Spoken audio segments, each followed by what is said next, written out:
ఎంత మధురమైనది యెహోవా నామము.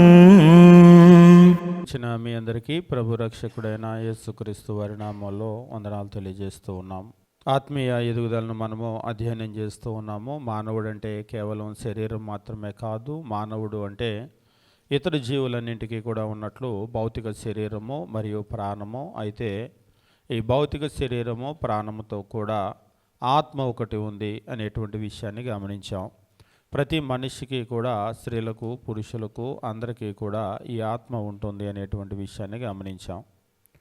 మానవుడు మరణించేటప్పుడు మంటి శరీరం మంటికి వెళ్ళిపోతుంది, కానీ ఆత్మ దాన్ని దయచేసిన దేవుని యొద్దకు వెళ్ళిపోతుంది. కావున ఆత్మకు అంతం అనేటువంటిది ఉండదు అనేటువంటి విషయాన్ని మనం గమనించడం జరిగింది. అయితే ప్రశ్న ఏమిటి అంటే, మరి దేవుని దగ్గరకు వెళ్ళిపోయినటువంటి ఆత్మ ఏం జరుగుతుంది అనేటువంటి విషయాన్ని గమనించినప్పుడు, ఈ లోకంలో మనం జీవించేటువంటి జీవితాన్ని బట్టి మనకు అక్కడ తీర్పు అనేటువంటిది ఉంటుంది. తర్వాత పరలోకము, నరకము అనేటువంటి 2 స్థలాలు ఉంటాయి. మరి తీర్పు అనేటువంటిది వెంటనే ఒకసారి ఒకరు అడిగారు, మనం చనిపోగానే ఎవరికి వాళ్ళకి తీర్పు దేవుడు పెట్టేసి ఎవరిని వాళ్ళని తీర్పు తీర్చేసి పంపేస్తూ ఉంటాడా అని చెప్పేసి అంటే అలా కాదు. ఉదాహరణకు మీకు కోర్టులో మీ కేసు ఏదన్నా వేశారనుకోండి, జడ్జి గారు ఏం చేస్తాడంటే వచ్చిన వాళ్ళ కేసు వచ్చినట్టుగా చూసి వాళ్ళ తీర్పు ఏంటో చెప్పేస్తూ ఉంటాడు. వాళ్ళకి తీసుకెళ్ళి పనిష్మెంట్ వేసేస్తూ ఉంటారు, జైల్లో పెడుతూ ఉంటారు.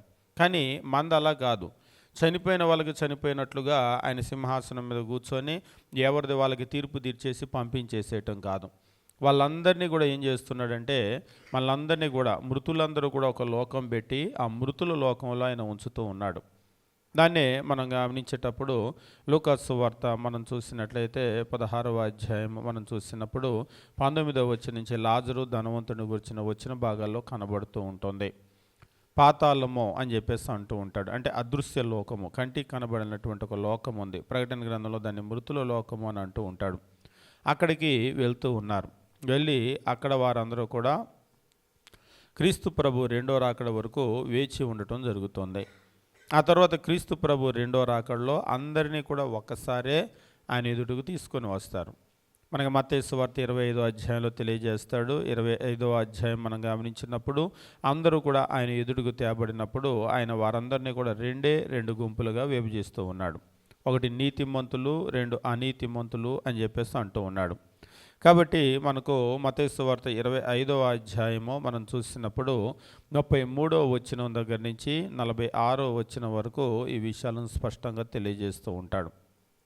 తర్వాత మనం గమనించినప్పుడు మనము నిత్యమైనటువంటి తీర్పు పొందిన తర్వాత ఆ నిత్యమైనటువంటి లోకాలు ఏవైతే ఉన్నాయో, పరలోకం కానీ నరకము కానీ ఈ స్థలాలకు మనం చేరేటువంటి వారుగా ఉంటాం. అయితే మనము ఆత్మీయ ఎదుగుదలలో గమనిస్తూ ఉన్నామో, మనకు ఆత్మ ఉంది అనేటువంటిది అర్థమైనప్పుడు ఆత్మకు, శరీరానికి ఎలాగైతే ఎదుగుదల ఉంటుందో ఆత్మ కూడా ఎదుగుదల ఉంటుంది. ఆత్మ కూడా ఎదగవలసినటువంటి అవసరం ఉంది. ముఖ్యంగా బైబిల్లో రక్షణ విషయంలో ఎదిగేటువంటి విషయాన్ని గురించి చాలా స్పష్టంగా మాట్లాడుతూ ఉంటాడు. కాబట్టి మనము రక్షణ విషయంలో ఎదిగేటువంటి దాని మీద దృష్టి పెట్టవలసినటువంటి అవసరం ఉంది. ఒకవేళ మనం కనుక ఎదగనట్లయితే, మనము పసిపిల్లలుగానే ఉన్నట్లయితే, ఎలాగైతే పిల్లలకు అనేక రకాలైనటువంటి అనారోగ్యాలు వస్తూ ఉంటాయో, మీరు గమనించండి, పిల్లలకి ఎక్కువ అనారోగ్యాలు వస్తాయా, పెద్దలకి ఎక్కువ వస్తాయా అంటే పిల్లలకే ఎక్కువగా వస్తూ ఉంటాయి. పెరిగి పెద్దవాళ్ళైన తర్వాత ఆ అనారోగ్యాలు అనేటువంటివి తగ్గిపోతూ ఉంటాయి. అంటే ఇమ్యూనిటీ పెరుగుతూ ఉంటుంది, శక్తి పెరుగుతూ ఉంటుంది, రోగనిరోధక శక్తి కూడా పెరుగుతూ ఉంటుంది. ఆత్మీయంగా కూడా అలాగనే పసివారిగా గనక ఉన్నట్లయితే చాలా బలహీనంగా ఉంటూ ఉంటారు. అందుకని మీరు చూడండి, ఆత్మీయంగా ఎవరైతే బలహీనంగా ఉన్నారో ఆ బలహీనంగా ఉన్నటువంటి వారు చిన్న చిన్న శ్రమలకు కూడా వారు కదిలిపోతూ ఉంటారు, బెదిరిపోతూ ఉంటారు. ప్రార్థన కూడా మానేసి అసలు దేవుణ్ణి వదిలేసే పరిస్థితిలోకి వెళ్తూ ఉంటారు. అదే బలవంతులుగా ఉన్నటువంటి వారైతే వారు కదలటము, బెదరటము ఇదంతా కూడా జరగదు. కాబట్టి మనం ఎదగవలసినటువంటి అవసరం ఉంది, ఎదిగి మనం బలపడవలసిన అవసరం ఉంది. దేవుడు ఎలాగైతే ప్రేమ అయి ఉన్నాడో మనం కూడా ప్రేమ కలిగిన వారిగా ఎదగాలి అనే విషయాన్ని గమనిస్తూ ఉన్నాం. అయితే ఇక్కడ సమస్య ఏమిటి అంటే, చాలామంది ప్రేమ కలిగినటువంటి దేవుడు ఎలా ఆయన శిక్షిస్తాడు అనేటువంటి విషయాన్ని చెప్తూ ఉంటారు. అక్కడ అర్థం చేసుకోలేని ఒక విషయం ఏమిటి అంటే, తల్లిదండ్రులు కూడా ప్రేమ కలిగినటువంటి తల్లిదండ్రులు బిడ్డలను ఎంత ప్రేమిస్తారో వాళ్ళ మంచి కోరి వాళ్ళు ఏం చేస్తూ ఉంటారంటే సన్మార్గంలో పెట్టడానికి వాళ్ళని శిక్షిస్తూ ఉంటారు. సేమ్ అలాగనే దేవుడు కూడా ఆయన మనల్ని ఎంత ప్రేమిస్తున్నాడో ఆ ప్రేమ ఉంది కాబట్టే ఆయన శిక్షిస్తాడు. ప్రేమ లేకపోతే శిక్షించడు. కాబట్టి బైబిల్లో మనం గమనించినప్పుడు దేవునిలో ప్రేమ ఉంది అని ఎలాగైతే చెప్పారో, దేవునిలో కోపం ఉంది, ఉగ్రత ఉంది అనేటువంటిది కూడా బైబిల్ చాలా స్పష్టంగా చెప్పింది. ఏం మరుగు చేయలేదు. కాబట్టి దేవునికి ప్రేమ ఉన్నది అనేటువంటిది ఎంత నిజమో, ఆయన చాలా ప్రేమించినటువంటి మాట ఎంత నిజమో, దేవునికి కోపం ఉంది, ఉగ్రత ఉంది. నిజంగా ఈ ఉగ్రత అనేటువంటి పదం వింటుంటేనే భయం వేస్తూ ఉంటుంది. నిజంగా దేవునికి ఉగ్రత ఉంది. ఆ ఉగ్రతను కుమ్మరిస్తూ ఉన్నాడు. నోవాహు కాలంలో కూడా వచ్చినటువంటి జలప్రలయము అందుకు ఒక నిదర్శనము. ఈ భూమి మీద ఉన్నటువంటి అందరినీ కూడా ఆయన తుడిచిపెట్టేశాడు. నిజంగా దేవునికి అంత కోపం వస్తుందా అని చెప్పేసి అనుకుంటూ ఉంటారు. ఎందుకు రాదు? ధారాళంగా వస్తుంది. ప్రేమ ఉన్న చోట కోపం ఉంటుంది. తల్లిదండ్రులు బిడ్డల్ని ప్రేమించినప్పుడు వాళ్ళు పాడైపోయినప్పుడు కోపం వస్తుంది. ప్రేమే లేకపోతే కోపం రాదు.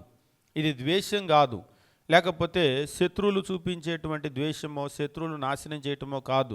కొందరికి ఏమిటంటే అది అర్థం కాక దేవుడు నాశనం చేశాడు అని అంటూ ఉంటారు. కానీ దానిలో కూడా ఒక మంచి అనేటువంటిది ఉంది. ఉదాహరణగా వ్యవసాయం చేసేటువంటి రైతులు ఏం చేస్తూ ఉంటారంటే కలుపు చీడ పీడ తీసేస్తూ ఉంటారు, చీడ పురుగులు తీసేస్తూ ఉంటారు. అది ఒక హత్యగా మనం చూస్తే కాదు. ఆ చీడను గనక తీసేయకపోతే పైరు ఎదగటం అనేది సాధ్యం కాదు. అంటే మంచి పెరగాలి అంటే చెడుని తీసేయాలి. లోకంలో కూడా మంచి పెరగాలి అంటే చెడుని తీసేయాలి. అంతేగాని కొందరికి అది అర్థం కాక దేవుడు ఎలాగ అంతమందిని హత్య చేస్తాడు, ఎలాగ పిల్లల్ని చేస్తాడు, ఎలాగ స్త్రీలను చేస్తాడు అని చెప్పేసి చూస్తూ ఉంటారు. కాబట్టి మంచి అనేటువంటిది పెరగాలి అంటే చెడును ఖచ్చితంగా తీసివేయాలి. అది కనుక మనం అర్థం చేసుకున్నట్లయితే దేవుని కార్యాలు అనేటువంటివి మనకు అర్థమవుతాయి. ఒకవేళ ఇదంతా అర్థం కాలేదనుకోండి, దేవుని యొక్క కార్యాలు అనేటువంటివి మనకి ఎన్నడూ కూడా అర్థం కాదు. కాబట్టి మనం గమనించే విషయం ఏమిటంటే దేవునికి ప్రేమ ఉన్నమాట వాస్తవము, దేవునికి కోపము ఉగ్రత ఉన్నటువంటి మాట కూడా వాస్తవము.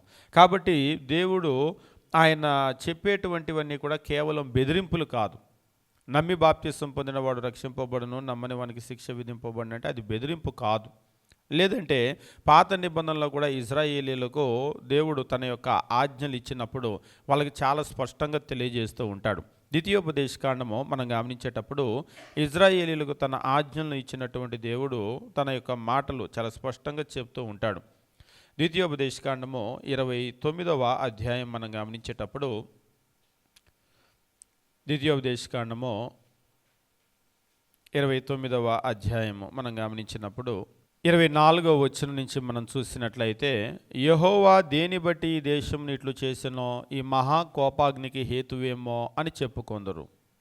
మరియు వారు వారి పితరుల దేవుడైన యెహోవా ఐగుప్తు దేశంలో నుంచి వారిని రప్పించిన తరువాత ఆయన తమతో చేసిన నిబంధనను వారు నిరాకరించిరి. తమతో చేసినటువంటి నిబంధనను నిరాకరించారు కాబట్టి ఇక్కడ చెప్తూ ఉన్నాడు ఎందుకు ఈ దేశాన్ని ఇలా చేశాడు. 24వ వచనంలో ఈ మహాకోపాగ్నికి హేతువేమిటి, కారణం ఏమిటి? ఉదాహరణకి తల్లిదండ్రులు ఉన్నారు, చాలా కోపం వచ్చి పిల్లల్ని కొట్టారు. ఎందుకు అంత కోపం అని చెప్పేసి అంటే ఏమి లేదులే అని అంటే ఒప్పుకుంటారా? కోపం ఊరికనే వస్తుందా? ఎందుకు వస్తుంది? బీపీ ఉన్న వాళ్ళకు కూడా కోపం ఊరికనే రాదు. అయితే బీపీ పేషెంట్ అవ్వచ్చేమో, కానీ బీపీ ఉన్న వాళ్ళకు కూడా ఊరికనే కోపం రాదు. ఏదో ఒక కారణం, అంతే కదా, ఏదో ఒక కారణాన్ని బట్టి కోపం అనేటువంటిది వస్తూ ఉంటుంది. ముఖ్యంగా దేవుని విషయానికి గనక వచ్చినట్లయితే న్యాయమైనటువంటి కారణం లేకుండా ఆయన కోపం ఎప్పుడు కూడా రాదు. సరే, కోపం మంచిదా చెడ్డదా అనేటువంటిది మనం గత వారాల్లో గమనించాం. కొందరు ఏమనుకుంటారంటే కోపాన్ని గురించి తెలియక కోపం చెడ్డదని అనుకుంటారు. కోపంలో కూడా మంచి కోపం ఉంది, చెడ్డ కోపం ఉంది.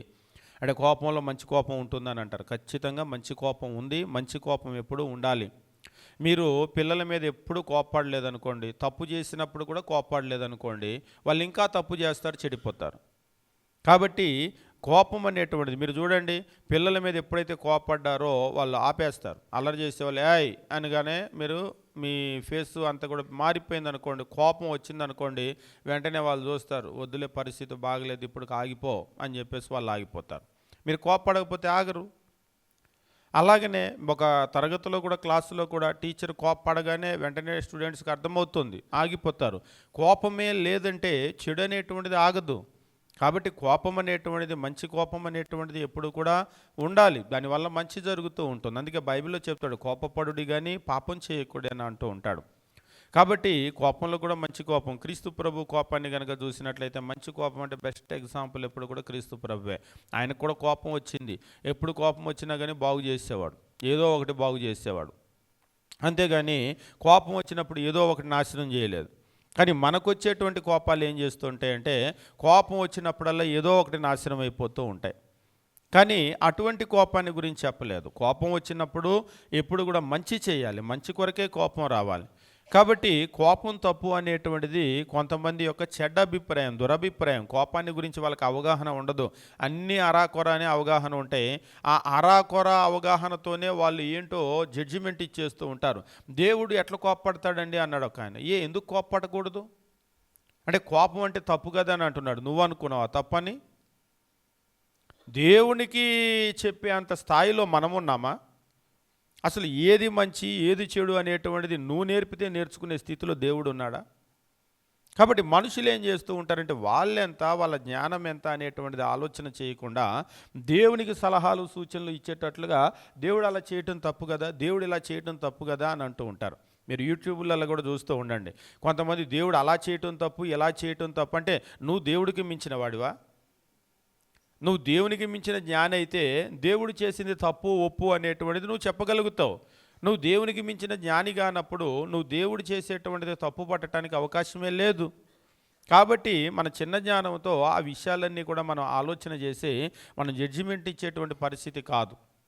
ఇక్కడ కూడా దేవుడు కోపాగ్నిని చూపించినప్పుడు ఇజ్రాయేలు దేశం అంటే వాళ్ళ దేశం అనేటువంటిది పాడైనప్పుడు ప్రజలు ఎందుకు ఇంత కోపం చూపించాడు అని చెప్పేసి అడిగితే, దానికి వాళ్ళు కనుగొన్నటువంటి కారణం ఏమిటి అంటే, వారి పితరుల దేవుడైన యెహోవా ఐగుప్తు దేశంలో నుంచి వారిని రప్పించిన తరువాత ఆయన తమతో చేసిన నిబంధనను వారు నిరాకరించారు.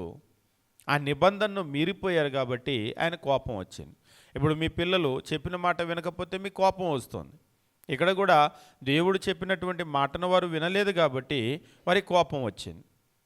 కాబట్టి దేవుని కోపం రావటానికి కలిగినటువంటి కారణం ఏమిటంటే, ఆయన చేసినటువంటి ఆ నిబంధనను వాళ్ళు మీరిపోయి నడుచుకున్నారు కాబట్టి ఆయన కోపం వచ్చింది అనేటువంటి విషయాన్ని చెప్తూ ఉన్నాడు. ఎన్ని వచనాలు మనం గమనించినప్పుడు చెప్తూ ఉన్నాడు. ఏమంటూ ఉన్నాడంటే ఇక్కడ 26, తామెరగని అన్య దేవతలను ఆయన వారిని నియమింపని దేవతలను పూజింపి వాటికి నమస్కరించిరి కనుక ఈ గ్రంథంలో వ్రాయబడిన శాపములన్నింటినీ ఈ దేశం మీదకు తెప్పించటకు దాని మీద యెహోవా కోపం రగులుకొనెను. యెహోవా తన కోపోద్రేకము చేత అత్యుగ్రత చేతను తమ దేశములో నుండి వారిని పెళ్లగించి నేడున్నట్లుగా వారిని వెళ్ళగొట్టి పరదేశము పాలు చేసెను అని చెప్పేసి అంటూ ఉన్నాడు. కాబట్టి దేవుని యొక్క నిబంధనను ఎప్పుడైతే వాళ్ళు నిరాకరించినప్పుడు దేవుడు వారికి ఇచ్చింది, ఆ దేశం ఇచ్చింది దేవుడే, ఆ దేశం నుంచి వాళ్ళను పెళ్లగించింది దేవుడే. ఇచ్చినప్పుడు ఒకవేళ మీరు మనుషులను చూడండి, ఇచ్చినప్పుడు ఎందుకు ఇచ్చాడని మాట్లాడరు. అదే పంపించేస్తే అలా పంపించవచ్చా అని మాట్లాడతారు. దీవించినప్పుడు ఎందుకు దీవించాడని మాట్లాడరు. ఒకవేళ ఇచ్చిన దీవెన తీసేసుకున్నారనుకోండి, అలా తీసేసుకోవచ్చా అని మాట్లాడుతూ ఉంటారు. దేవుడే మనకు జీవం ఇచ్చాడు, ప్రాణం ఇచ్చాడు, ఎందుకు ఇచ్చాడని మాట్లాడరు. ఆ ప్రాణాన్ని తీసేసుకున్నప్పుడు అలా తీసుకోవచ్చా అని మాట్లాడతారు. అసలు వీళ్ళకి తెలియని ఒక విషయం ఏంటంటే, మొత్తము ఇచ్చింది దేవుడే. ఒక జీవం, మనలో ఉన్నటువంటి ప్రాణము, లేదా మనకి జీవితము, మనకి లోకము ఇచ్చినటువంటిదంతా కూడా దేవుడే. కాబట్టి తీసుకోవచ్చా అని మనం మాట్లాడే ముందు ఇవ్వచ్చా అసలు, పోనీ అది కూడా మాట్లాడాలి కదా. కాబట్టి వారికి ఒక దేశాన్ని ఒక ఉద్దేశంతో ఇచ్చాడు, కానీ ఆ ఉద్దేశాన్ని వాళ్ళు నెరవేర్చలేదు. నెరవేర్చినప్పుడు ఏం చేస్తాడంటే దేవుడు దాన్ని తీసివేస్తూ ఉన్నాడు. కాబట్టి ఇక్కడ మనం గమనించేటువంటి విషయం ఏమిటంటే దేవునికి కోపం ఉందా అంటే అవును దేవునికి కోపం ఉంది. దేవుడు కోపాన్ని చూపిస్తున్నాడా అంటే అవును దేవుడు కోపాన్ని చూపిస్తూ ఉన్నాడు. దేవుడు కోపాన్ని చూపిస్తూ ఉన్నాడు. ఆయన కేవలము వట్టి బెదిరింపులు మాత్రం కాదు. దేవుడు చెప్పేటువంటివి ఇది కొంతమంది అనుకుంటూ ఉంటారు. దేవుడు ప్రేమ కలిగిన వాళ్ళే ఉరికినే అలాగే నాశనం చేస్తాను, నరకం ఉంది అని అంటున్నాడు. అలాంటి నరకం ఏమి ఉండుండదులే. అంత మంచి దేవుడు నరకాన్ని ఎలా చేస్తాడు? ఆయన నరకంలో పడి వాళ్ళంతా కూడా వేదన పొందుతూ ఉంటే అసలు దేవుడే ప్రేమ కలిగిన దేవుడు తట్టుకోలేడు అన్నాడు ఒక ఆయన. నువ్వు అలాగేమో అనుకోవద్దు, ప్రేమ కలిగినటువంటి దేవుడు తట్టుకోలేడని. ఎందుకంటే దేవుడు మీరు పాత నిబంధన నుంచి చదివినప్పుడు నోవాహు కాలంలో జలప్రళయం వచ్చింది. అనేక మంది భూమి మీద ఉన్న వాళ్ళందరూ తుడిచిపెట్టుకుని పోయారు. దేవుడు తట్టుకున్నాడు. పాత నిబంధన చరిత్ర చూస్తే ఇజ్రాయేలీలు తప్పు చేసినప్పుడు దేవుడే శిక్షించాడు. దేవుడు తట్టుకున్నాడు. తన హృదయానుసారుడైనటువంటి దావీదు తప్పు చేసినప్పుడు కూడా సింహాసనం దింపించి ఆయన అడవుల్లోకి తరిమాడు. దేవుడు తట్టుకున్నాడు.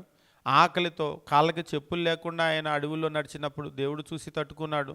అంతేకాదు మీరు పాత నిబంధన చరిత్ర అంతా కూడా చదివేటప్పుడు ఇజ్రాయేలీలు ఇప్పుడు మనం చూస్తున్నాం కదా, వాళ్ళు పాపం చేసినప్పుడు తన నిబంధనను త్రోసివేసినప్పుడు నిరాకరించి మీరిపోయినప్పుడు వాళ్ళని దేశంలో నుంచి పెళ్లగించేశాడు. దేవుడు తట్టుకున్నాడు.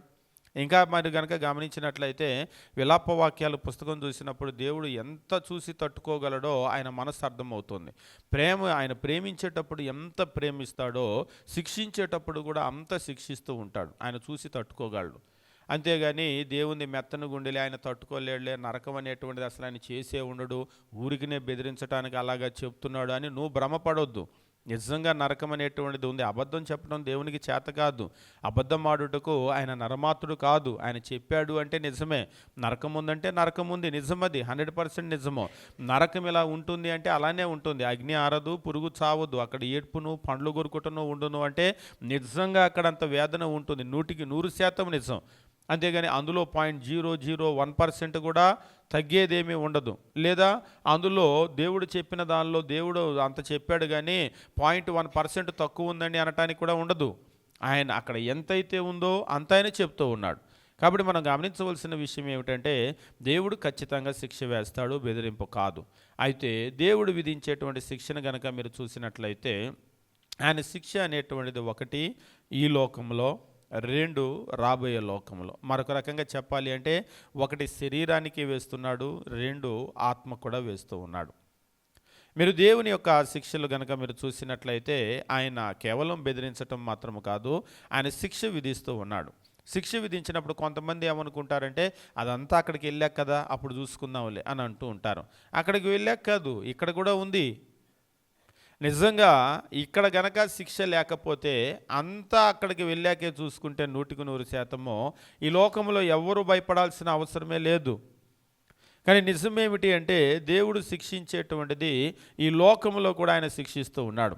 ఉదాహరణకు మీరు గమనించినప్పుడు కీర్తనల గ్రంథము 11వ కీర్తన మనం చదివినప్పుడు దేవుని వాక్యము ఈ రీతిగా తెలియజేస్తూ ఉన్నాడు. కీర్తనల గ్రంథము 11వ కీర్తన మనం గమనించినట్లయితే 6వ వచనము, దుష్టుల మీద ఆయన ఉరుములు కురిపించును, అగ్నిగంధకములను వడగాలియు వారికి పానీయ భాగమగును అని అంటూ ఉన్నాడు. అంటే వాస్తవంగా ఇక్కడ మీరు గమనించినప్పుడు ఇదంతా కూడా అలంకారప్రాయంగా చెప్పినప్పటికీ కూడా ఇది రాబోయేటువంటి జీవితాన్ని గురించి కాదు, ఈ లోకంలో వారికి ఏం జరగబోతుంది అనేటువంటి వాళ్ళ కష్టాన్ని గురించి మాట్లాడుతున్నాడు. దుష్టుల మీద ఆయన ఉరుములు కురిపించును. ఎక్కడ చనిపోయిన తర్వాత అక్కడికి వెళ్ళాక కాదు, ఈ లోకంలో ఉండగానే ఉరుములు కురిపించును, అగ్నిగంధకములు వడగాలి వారికి పానీయ భాగమగును. ఉరుములు లేదంటే అగ్నిగంధకాలు, మీరు ప్రతి పదాన్ని కూడా గమనించినప్పుడు బైబిల్లో ఉరుములు కురిసినాయా అంటే అవును కురిసినాయి, లిటరల్గానే ఉరుములు కురిపించాడు. మీరు యెహోషువ గ్రంథంలో కూడా మీరు చదివేటప్పుడు యెహోషువ గ్రంథంలో సూర్యుడు చంద్రుడు ఆగినటువంటి ఒక సందర్భం ఉంటుంది. ఆ సందర్భంలో యుద్ధం జరిగేటప్పుడు అక్షరార్థంగా లిటరల్గా అక్కడ ఆయన కురిపించాడు. అంతేకాదు మీరు కనుక గమనించినట్లయితే పాత నిబంధన గ్రంథంలో ఐగుప్తులో వచ్చినటువంటి తెగుళ్ళలో కూడా ఉరుములు అనేటువంటివి దేవుడు కురిపించాడు. అంటే ఆ ఉరుములు రావటమో, వడగండ్లు రావటమో, దేశమంతా నాశనం అయిపోవటమో, అగ్నిగంధకాలు కురిపించాడంటే అవును కురిపించాడు. సొదొమ గొమొర్రా పట్టణాలు నాశనం అయిపోయినప్పుడు ఆయన అక్షరార్థంగానే లిటరల్గానే ఆయన వాటిని కురిపించాడు. అంటే దేవుడు ఏది కూడా కేవలం బెదిరించడానికి చెప్పేది కాదు. ఖచ్చితంగా ఏమిటి అంటే ఈ లోకంలో ఉన్నప్పుడు మనల్ని మన శరీరానికి శిక్ష అనేటువంటిది దేవుడు ఖచ్చితంగా ఆయన విధిస్తూ ఉన్నాడు.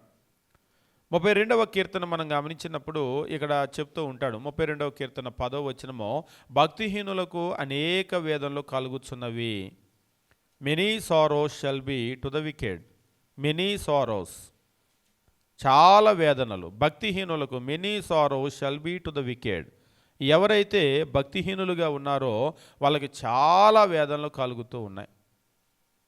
ఇదంతా కూడా భూమిని దాటిన తర్వాత విషయాలు చెప్పటం లేదు. భూమి మీద ఉన్నప్పుడు ఏం కలుగుతుంది అనేటువంటి విషయాన్ని చెప్తూ ఉన్నాడు. మీరు పాత నిబంధన గ్రంథం నుంచి కనుక ఆలోచన చేసినట్లయితే, అంటే చరిత్రను కనుక చూసినట్లయితే, భూమి మీద ఉన్నప్పుడు ఏమీ పనిష్మెంట్ ఉండదా, భూమిని దాటిన తర్వాత ఏమైనా పనిష్మెంటు అని కనుక మీరు గమనించినట్లయితే, భూమి మీద ఉన్నప్పుడు కూడా మనకు ఖచ్చితంగా పనిష్మెంట్ అనేటువంటిది ఉంటుంది. ఉదాహరణకు మీకు ఐగుప్తు దేశం ఉంది. ఐగుప్తు దేశంలో 10 తెగుళ్ళు వచ్చినాయి. ఈ 10 తెగుళ్ళ వల్ల వాళ్ళకి ఏమైనా బాధ కలిగిందా అని అంటే, నీళ్లను రక్తంగా మార్చేశారు. నీళ్లను రక్తంగా మార్చినప్పుడు వాళ్ళకి కలిగిందా, ఏమైనా బాధ కలిగిందా అని అంటే ఏం బాధ కలగలేదా? ఐగుప్తు దేశంలో నీళ్ళన్నీ కూడా రక్తం అయిపోయినాయి. ఉదాహరణకు ప్రతి మనిషి కూడా ప్రతిరోజు కూడా నీళ్లు తాగాలి. ఎంత చలికాలమైనా సరే నీరు అవసరం. కొంతమంది చలికాలం కదా అని చెప్పేసి నీళ్లు తాగరు. చలికాలమైనా సరే వాతావరణం చల్లగా ఉన్నా కానీ శరీరానికి ఇవ్వాల్సినటువంటి నీరు ఇవ్వాల్సిందే. కాకపోతే వేసవికాలం అంతా నీరు అవసరం ఉండదు. ఎందుకంటే వేసవికాలం లోపలికి వెళ్ళిన వాటర్ అంతా కూడా డ్రై అయిపోతూ ఉంటుంది. కాబట్టి మనం ఉన్నటువంటి వేడిని బట్టి ఎక్కువ నీరు అనేటువంటిది ఇవ్వాలి. కానీ ఖచ్చితంగా చలికాలం కూడా నీరు అవసరమే. ఇప్పుడు మనిషికి నీరు అవసరము, త్రాగటానికి నీరే లేకపోతే ఏమిటప్పుడు పరిస్థితి? త్రాగటానికి నీరే లేదనుకోండి, నీరే లేకపోతే మరి ఏమిటి పరిస్థితి? ఐగుప్తు దేశంలో ఇప్పుడు త్రాగటానికి నీళ్లు లేకపోతే వాళ్ళ శరీరం బాధపడుతుందా, వాళ్ళ ఆత్మ బాధపడుతుందా? వాళ్ళ ఆత్మలు బాధపడతాయి, శరీరానికి ఏమీ నొప్పి ఉండదు. ఒకసారి మీరు ఆలోచన చేయండి. మీకు బాగా దాహమైంది, త్రాగటానికి నీళ్లు లేవు, ఏమవుతుంది? ఎప్పుడైనా మీరు అలాంటి పరిస్థితిని చూసారా? బాగా దాహమైంది, త్రాగటానికి నీళ్ళు లేవు. నీళ్లు లేకుండా 1 గంట ఉన్నారు, 2 గంటలు ఉన్నారు, 1 రోజు ఉన్నారు, నీళ్లు దొరకట్లేదు. అలాగా 1 రోజు 2 రోజులు ఉంటే ఎక్కడ మీకు పెయిన్ అనిపిస్తుంది? కడుపులో నొప్పి వస్తుందా? ఇవాళంతా కూడా అసలు నీళ్లు ఎంత సుఖమైపోయిందంటే అంత బాటిల్ వాటర్ వచ్చేసింది, పట్టుకొని వెళ్ళిపోతూ ఉన్నారు. ఒకప్పుడు మనకంత సౌకర్యాలు ఉండేవి కాదు. ఇప్పుడు వాటరు నిజంగా ఇప్పుడున్నటువంటి ఫెసిలిటీస్ ఒకప్పుడు లేవు. మనిషి నీళ్లకు చాలా ఇబ్బంది పడేవాడు. ముఖ్యంగా వేసవి వచ్చిందంటే నీళ్లు వాళ్ళు బావులు తవ్వుకొని బావుల్లో నుంచి పైకి తీసుకునేవాళ్ళు. ఇప్పుడు డ్రిల్ చేసినట్లుగా బోర్లు లేవు, లేకపోతే మోటార్స్ లేవు. ఇప్పుడున్నంత ఇరిగేషన్ సిస్టమ్ అప్పుడు లేదు. అప్పుడు నీళ్లు భూమిని తవ్వుకొని నీళ్లు బావిలో నుంచి పైకి తెచ్చుకునేవాళ్ళు, లేదంటే నదుల దగ్గర నివసించేవాళ్ళు. మనకు ఆంధ్ర రాష్ట్రంలో కూడా వేసవి కాలం వచ్చినప్పుడు నీరు దొరక వాళ్ళ ఊర్లు వదిలిపెట్టి వెళ్ళిపోయినటువంటి పరిస్థితులు కూడా మనం చూస్తూ ఉంటాం. మనం బోరు వేస్తే ఎన్ని అడుగుల్లో వాటర్ వస్తుంది మనకి? ఒక 500 అడుగుల. మేము ఒకసారి ఒక ప్రాంతం వెళ్ళాం, ఇక్కడ ముదినేపల్లి దగ్గర. బోర్ వేయాలి అంటే 10 అడుగులు 20 అడుగులు అంటున్నారు. ఏంటి 10 అడుగులు 20 అడుగులు అంటే గుంట తవ్వితే నీళ్ళు వచ్చేస్తాయి సార్ ఇక్కడ అంటున్నారు. 10 అడుగులు 20 అడుగులు. మేము కోయంబత్తూరు వెళ్ళినప్పుడు బోర్ అంటే ఎంత వేస్తారో తెలుసా?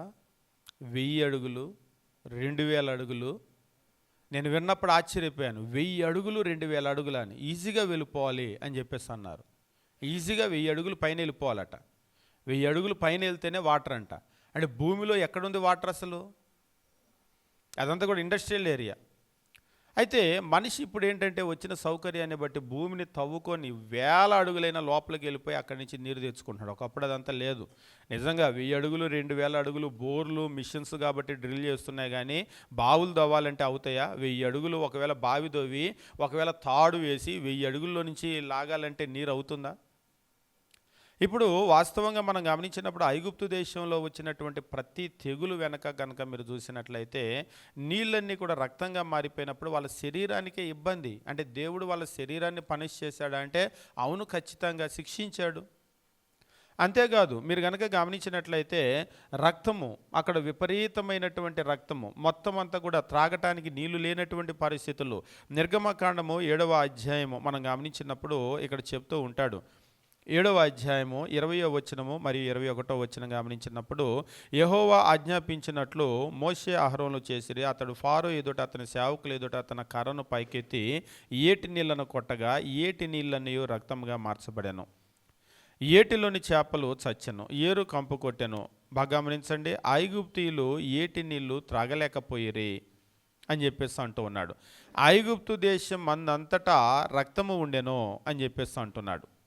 వాళ్ళు ఆ నీళ్లను త్రాగలేకపోయారు. 24వ వచనము, అయితే ఐగుప్తీయులందరూ ఏటి నీళ్లు త్రాగలేక త్రాగు నీళ్ళ కొరకు ఏటి ప్రక్కలు తవ్వారు. వాళ్ళు నీళ్లు త్రాగలేకపోయారు. నీళ్లు త్రాగలేక బాగా గమనించండి, ఏటి ప్రక్కన తవ్వారు అంటే దాని అర్థం ఏంటి? త్రాగటానికి ఇంకేదన్నా సోర్స్ ఉందనా లేదనా? ఇంకెక్కడైనా సోర్స్ ఉంటే ఇది తవ్వాల్సిన అవసరం లేదు. ఇది తవ్వారు అంటేనే దాని అర్థం ఏమిటంటే వాళ్ళకున్న వాటర్ సోర్సెస్ అంతా కూడా జీరో అయిపోయినాయి. ఎక్కడ వాటర్ ఉన్నా కానీ అక్కడ రక్తమే ఉంది. కొంతమంది ఏమనుకుంటారంటే ఆ ఏట్లో మాత్రమే రక్తమైంది, మిగిలిన వాటర్ అంతా బాగానే ఉందని అనుకుంటారు.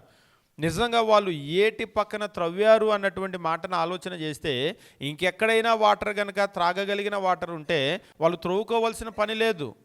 త్రవ్వారు అంటేనే దాని అర్థం ఏమిటంటే వాళ్ళ వాటర్ సోర్సెస్ అంతా కూడా దేవుడు జీరో చేసేసాడు. అంటే జీరో చేసేసినప్పుడు వాళ్ళ శరీరాలు బాధించబడ్డాయి. మీరు గమనించండి, దేవుడు మన శరీరానికి పనిష్మెంట్ వేస్తాడా అంటే అవును, శరీరానికి పనిష్మెంట్ వేస్తాడు. ఇంకా ఈరోజు లోకంలో చూడండి, శరీరానికి పనిష్మెంట్ వేయటం అసలు మనిషి ఎక్కడ నేర్చుకున్నాడంటే దేవుని దగ్గర నుంచే నేర్చుకున్నాడు. ఇవాళ చిన్న పిల్లల్ని కూడా మనం ఏం చేస్తూ ఉంటామంటే తప్పు చేసినప్పుడు వాళ్ళని కొడతాం, అవునా కదా? ఎక్కడ కొడతారు? కొంతమంది నెత్తి మీద కొడుతూ ఉంటారు, మొట్టికాయలు వేస్తూ ఉంటారు. అస్సలు అది చాలా తప్పైనటువంటి పని. మొన్న కొంతకాలం క్రితం నేను చూస్తూ ఉంటే ఒక్కొక్కసారి మనుషులకి అంటే ఒక హార్ట్కి సంబంధించినటువంటి డాక్టర్ చెప్తూ ఉన్నారు,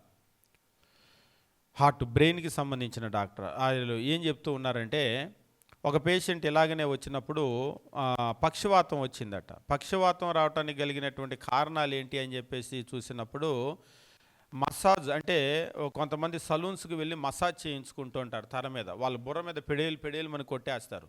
కొంతమంది తెలిసిన వాళ్ళు కొడతారు, కొంతమంది తెలియకుండా ఎక్కడెక్కడో కొడతారు. బ్రెయిన్లో అలాగ దెబ్బ తగిలినప్పుడు క్లాట్ అయిపోయి లోపల రక్తము, దానివల్ల పక్షవాతం వస్తుందట. అంటే ఎక్కడ పడితే అక్కడ కొట్టకూడదు. ఉదాహరణకి తల మీద కొట్టేస్తూ ఉంటారు. అలాగా తల మీద లోపలంతా కూడా మీరు చిన్నపిల్లల్ని చూడండి, ఈ స్కల్ ఉంటుంది కదా, ఇంకా గట్టి పడదు. మీరు గట్టిగా కనుక నొక్కితే లోపలికి వెళ్ళిపోతూ ఉంటుంది, మెత్తగా ఉంటుంది. అది పుర్రెని అంటూ ఉంటారు కదా, మెత్తగా ఉంటుంది, ఇంకా గట్టి పడదు. కాబట్టి అలాంటి సందర్భంలో కనుక కొట్టేసామనుకోండి, మనకి పెద్దవాళ్ళకైనా సరే కొడితే లోపల దెబ్బ తగులుతూ ఉంటుంది. కాబట్టి మనం కొట్టేటువంటి స్థలాలు ఉంటాయి శరీరంలో, ఎక్కడ పడితే అక్కడ కొట్టకూడదు. కొంతమంది చెంపల మీద కొట్టేస్తూ ఉంటారు. నాకు తెలిసినటువంటి ఒక తల్లి అలాగనే పిల్లల్ని పాట్ అని ఇక్కడే కొట్టేది. ఆ తర్వాత బిడ్డకి వినికిడి లోపం వచ్చింది. డాక్టర్ దగ్గరికి తీసుకొని వెళ్తే లోపల దెబ్బతిన్నాయమ్మా అని చెప్పేసి అన్నారు. కారణం ఏంటంటే కోపం రాగానే మని కొట్టేస్తారు మొహం మీద, ఇక్కడ గోబలు. కాబట్టి అట్లా కొట్టకూడదు. కొంతమంది ఏం చేస్తూ ఉంటారంటే తల మీద కొట్టేస్తూ ఉంటారు, చెంపల మీద, గోబ మీద కొట్టేస్తూ ఉంటారు. మీకు చెవి మీద కనుక తగిలిందంటే చెవి చాలా సెన్సిటివ్గా ఉంటుంది, లోపల ఇయర్ డ్రమ్ ఉంటుంది కదా, పగిలిపోతుంది. అది పగిలిపోయిందంటే ఇక తర్వాత వినపడదు. ఆ తర్వాత బిడ్డకు చెవుడు వచ్చి జీవితాంతం చెవిటోడుగా ఉన్నాడు అనుకోండి. దానికి కారణం ఏంటంటే తల్లి కొట్టిన దెబ్బలు. కాబట్టి కొట్టడానికి కూడా శరీరంలో స్థలాలు ఉంటాయి. దేవుడు బైబిల్లో చాలా బాగా తెలియజేస్తూ ఉంటాడు. మనకు బైబిల్లో కూడా పని చేయని వానికి భోజనం పెట్టొద్దు అని అంటూ ఉంటాడు. దేవుడు నిజంగా ఈ శరీరాన్ని అప్పుడప్పుడు మనిషి అనుకుంటూ ఉంటాడు, అసలు శరీరానికి దేవుడు పెయిన్ పెట్టాడు కానీ పెయినే లేకపోతే ఎంత బాగుండేది అని. అసలు పెయినే లేకపోతే ఎవడ మాట వినడు. ఏం చేస్తావు అంటాడు. అంతే కదా. ఇవాళ పోలీస్ అంటే భయపడుతున్నాం అంటే ఎందుకు భయపడతారు? వాళ్ళ దగ్గర లాఠీ ఉంటుంది కాబట్టి. లాఠీ లేని పోలీసులు అయితే ఎవరూ భయపడరు. ఆ లాఠీ ఉంటే ఏంటి, కొట్టితే కూడా నాకు సురుకు లేదుగా అంటే ఉదాహరణకి ఒక మనిషి ఐరన్ మ్యాన్ అనుకోండి, అంటే మీరు మూవీస్లో చూస్తూ ఉంటారు కదా, నిజంగా ఒక మనిషి ఐరన్ మ్యాన్ ఒళ్ళంతా ఇనుము అనుకోండి, లాఠీకి భయపడాల్సిన అవసరం ఏముంది? ఉంటుందా? లాఠీకి భయపడాల్సిన అవసరం లేదు. మీరు టెర్మినేటర్ కనుక చూసినట్లయితే కత్తితో కోస్తే కూడా ముక్కలు ముక్కలు అయితే కూడా మళ్ళీ లేసేలా కలుస్తూ ఉంటాడు. నిజంగా శరీరంలో పెయిన్ అనేదే కనుక లేకపోతే ఎవరి మాట వినాల్సిన పని లేదు. కాబట్టి దేవుడు ఈ శరీరానికి ఒక పెయిన్ అనేటువంటిది పెట్టాడు. ఈ పెయిన్ అనేటువంటిది చాలా మంచిది మనం ఉపయోగించుకుంటే, కానీ కొంతమంది ఉపయోగించుకోరు. ఈ పెయిన్నే ఉపయోగించి పెద్ద పెద్ద కిరాతకులను కూడా పోలీసుల దగ్గరికి వెళ్తే లైన్లోకి వస్తారు, చక్కగా బెండ్ తీసి వంకరంతా తీసి చక్కగా మనిషిని పంపిస్తూ ఉంటారు. ఎందుకు? ఈ శరీరానికి ఒక పెయిన్ ఉంది కాబట్టి. ఈ పెయినే లేకపోతే ఒకసారి మీరు ఆలోచన చేయండి, ఈ శరీరానికి పెయిన్ లేదు, ఒక పోలీస్ ఏం చేయగలుగుతారు? ఏం చేస్తావు నువ్వు అని అంటాడు. ఏం చేయలేని జడ్జి గారి దగ్గర పెడతాను అంటాడు. జడ్జి దగ్గర పెడితే ఏం చేస్తాడు? జైలు శిక్ష చేస్తాడు. జైలు శిక్ష చేస్తే ఏమవుతుంది? నా శరీరానికి పెయిన్ లేదు కదా. ఉదాహరణకి డార్క్ రూమ్లో వదులుతారు, డార్క్ అయితే ఏమవుతుంది? నా శరీరానికి పెయిన్ లేదు కదా. ఉదాహరణకి మీరు కనుక గమనించినట్లయితే కొన్ని సందర్భాల్లో మనిషిని ఎట్లా వేధించవచ్చు, హింసించవచ్చు. మీరు మనిషిని హింసించే దాని గురించి పురాతన కాలంలో నుంచి కనుక చూసినట్లయితే, ఇప్పుడు ఇంకా చాలా తక్కువ, 3rd డిగ్రీ అని అంటారు, కానీ ఇప్పుడు 3rd డిగ్రీ కూడా చాలా తక్కువ. మనిషిని హింసించాలంటే పాత రోజుల్లో చాలా బాగా హింసించేవాళ్ళు. మీరు గూగుల్లో కూడా చాలా ఉంటాయి, మనిషిని ఎలాగ హింసించేవాళ్ళు, ఏ రాజ్యాల్లో ఎట్లా హింసించేవాళ్ళు అనేటువంటిది మీరు చూడండి. చూస్తే మనిషికి అత్యంత పెయిన్ అనేటువంటిది ఎట్లా వస్తుంది అని వాళ్ళు కనిపెట్టేవాళ్ళు. మనిషికి అత్యంత పెయిన్ ఎట్లా వస్తుంది అని కనిపెట్టి ఏం చేసేవాళ్ళు అంటే అటువంటి శిక్షలు వేసేవాళ్ళు. ఎందుకు ఆ శిక్ష అంటే మనిషిని దారిలోకి తేటానికే. 1000 cuts అని చెప్పేసి అని అంటూ ఉంటారు, మీరు ఎప్పుడైనా విన్నారా? 1000 cuts, కిల్లింగ్ బై 1000 cuts అని. ఒక మనిషికి శరీరం మీద 1000 కోతలు కోసేవాళ్ళు. ఒకటి కాదు, ఒక బ్లేడ్ తీసుకొని 1 2 3 4 5 6 7 8 అలాగా చక్కగా మీరు చేపలో మటన్ తీసుకొని సన్నగా కోస్తుంటారు కదా, అలాగ మనిషిని 1 2 3 4 అలాగా 1000 ఘాట్లు కనుక మనిషికి పెడితే, 1000 కోతలు వేస్తే, ఆ 1000 కోతల్లో నుంచి రక్తం బ్లీడ్ అవుతూ ఉంటే, మీరు కావాలంటే ఆ 1000 cuts అనేటువంటిది కొట్టండి, కొడితే వస్తుంది 1000 cuts అనేటువంటిది, కిల్లింగ్ బై 1000 cuts అని చెప్పేసి. అంటే ఇదంతా కూడా ఏమిటి అంటే, ఉదాహరణకి మీరు ఒక్కసారి ఊహించుకోండి, మనిషి శరీరానికి దేవుడు పెయిన్ అనేది పెట్టలేదు. నువ్వు 1000 కాకపోతే 2000 cuts చేసుకో అంటాడు. కోసాడు, రక్తం బయటకు వస్తుంది, కానీ పెయిన్ లేదు. దేవుడు పెయిన్ పెట్టలేదు అనుకోండి మనిషి శరీరానికి, ఇలా కోసాడు, కోస్తుంటే ఎర్రగా ఏదో వస్తుంది, అయినా నాకేమనిపించటం లేదు. ఉదాహరణకి ఒక రోబో ఉందనుకోండి, రోబోను బ్లేడ్ తీసుకొని ఇట్లా అన్నారు, అమ్మో అంటుంది అది? అందు. ఎందుకు? ఉదాహరణకి మనిషికే పెయిన్ పెట్టకపోతే మనిషి కూడా రోబోనే. 1000 కాదు 2000 గీతలు పెడితే కూడా అమ్మో అనడు, అయ్యో అనడు, భయపడ్డు, ఉలకడు, పలకడు. కాబట్టి మనిషి శరీరానికి దేవుడు పెయిన్ అనేటువంటిది ఒకటి పెట్టాడు. ఆ పెయిన్ అనేటువంటిది ఎటువంటి పనికి మాలిన వాళ్ళనైనా సరే చక్కగా లైన్లోకి తీసుకొని వస్తుంది. మీరు కావాలంటే బైబిల్లో చూడండి, మా బాలుని హృదయంలో స్వాభావికంగా మూఢత్వం పుట్టును అని చెప్పేసి అన్నటువంటి దేవుడే శిక్షాదండము దానిని దూరం చేయను అని చెప్పేసి అంటాడు, తీసివేస్తుంది శిక్షాదండం. అంటే బెత్తము ఉపయోగిస్తే ఆ స్వాభావికంగా పుట్టేటువంటి మూఢత్వం అనేటువంటిది బయటకు వచ్చేస్తుంది. కాబట్టి దేవుడు ఈ శరీరానికి పెయిన్ ఇచ్చి, ఈ పెయిన్ ద్వారా మనిషి సరయ్యేటువంటి ఒక మార్గాన్ని ఇచ్చాడు. కాబట్టి ఈ పెయిన్ ఇచ్చినటువంటి దేవునికి బాగా తెలుసు ఈ పెయిన్ ఎట్లా ఉపయోగించాలి అని. అందుకనే దేవుడు ఏం చేస్తూ ఉంటాడంటే ఈ పెయిన్ ఉపయోగిస్తూ ఉంటాడు, బాగా ఉపయోగిస్తూ ఉంటాడు. ఉపయోగించి మనుషులను సన్మార్గంలోనికి తీసుకొని వస్తూ ఉంటాడు. మీరు గమనించండి, ఐగుప్తులో కూడా 1వ తెగులు, 2వ తెగులు, 3వ తెగులు, మొదట రక్తం వచ్చింది, శరీరానికి దాహం లేదు. దాహం లేనప్పుడు ఎక్కడ పెయిన్ కలుగుతుంది అనేటువంటిది మీరు కొట్టి చూడండి, ఆశ్చర్యం వేస్తూ ఉంటుంది. అంటే అమ్మో అబ్బో అనేటువంటి దెబ్బలు తగిలిన నొప్పి ఉండదు, కానీ మీకు ఆకలికి కూడా ఒక రకమైన పెయిన్ ఉంటుంది, కడుపులో మీకు బాగా నొప్పి వచ్చేస్తుంది యాసిడ్ వచ్చిన తర్వాత. కానీ దాహానికి అట్లా ఉండదు, కానీ చచ్చిపోతారు. దాహానికి మీకు కడుపులో వచ్చేటువంటి ఆకలి నొప్పులు లాంటి నొప్పులు ఉండవు, దెబ్బలు కొడితే వచ్చేటువంటి నొప్పులు లాంటి నొప్పులు ఉండవు, కానీ మనిషి చనిపోతాడు. నిజంగా ఆ పెయిన్ అనేటువంటిది వర్ణనాతీతం. ఆకలి పెయిన్ అయినా కానీ మనం చెప్పొచ్చు, కానీ దాహానికి ఉండేటువంటి ఆ పెయిన్ అనేటువంటిది మనం చెప్పలేం. నోరు అనేటువంటిది అంతా కూడా డ్రై అయిపోవటము, లోపల ఉన్న పెదాలు అయితే, నాలుక అయితే, గొంతు అంతా కూడా ఆరిపోవటము, డ్రై అయిపోవటము, అదొక రకమైనటువంటి పెయిన్ ఉంటుంది. ఆ తర్వాత ఐగుప్తు దేశంలో మీరు చూడండి, కప్పలను తీసుకొని వచ్చాడు. కప్పల్ని తీసుకొని వస్తే ఎట్లా ఉంటుంది? కప్పల వల్ల మనిషికి కానీ ఇబ్బంది ఏమైనా కలుగుతుందా అంటే ఐగుప్తు దేశంలో వచ్చిన ప్రతి తెగులను కూడా మీరు ఆలోచన చేయండి. కప్పలు వచ్చేసినాయి, మొత్తము దేశమంతా కప్పలు వచ్చినాయి. ఇప్పుడు ఇక్కడ మనం ఉన్నాము ప్రేయర్ హాల్లోగా, మొత్తం కప్పలు వచ్చినాయి, ఎగిరి ఎగిరి ఎగిరి ఎగిరి దూకుతూ ఉన్నాయి. దూకుతూ ఉంటే మీరు ఏం చేస్తారు? ప్రార్థన జరుగుతుంది కాబట్టి కదలకుండా కూర్చుంటారు, అంతేనా? మీ మీదకి ఎగిరి దూకింది, తల మీదకి వచ్చేసింది, అట్నుంచి గంతులేస్తుంది, ఏం చేస్తారు? కొంతమంది ఉంటారు కప్ప అక్కడ ఎగిరి దూకగానే వీళ్ళు ఇక్కడ ఎగిరి దూకుతారు అమ్మో అని. నిజంగా కప్పకి వీళ్ళకి తేడా ఏముండదు, అది అక్కడ ఎగురుతుంది, వీళ్ళు ఇక్కడ ఎగురుతారు దాన్ని చూసి.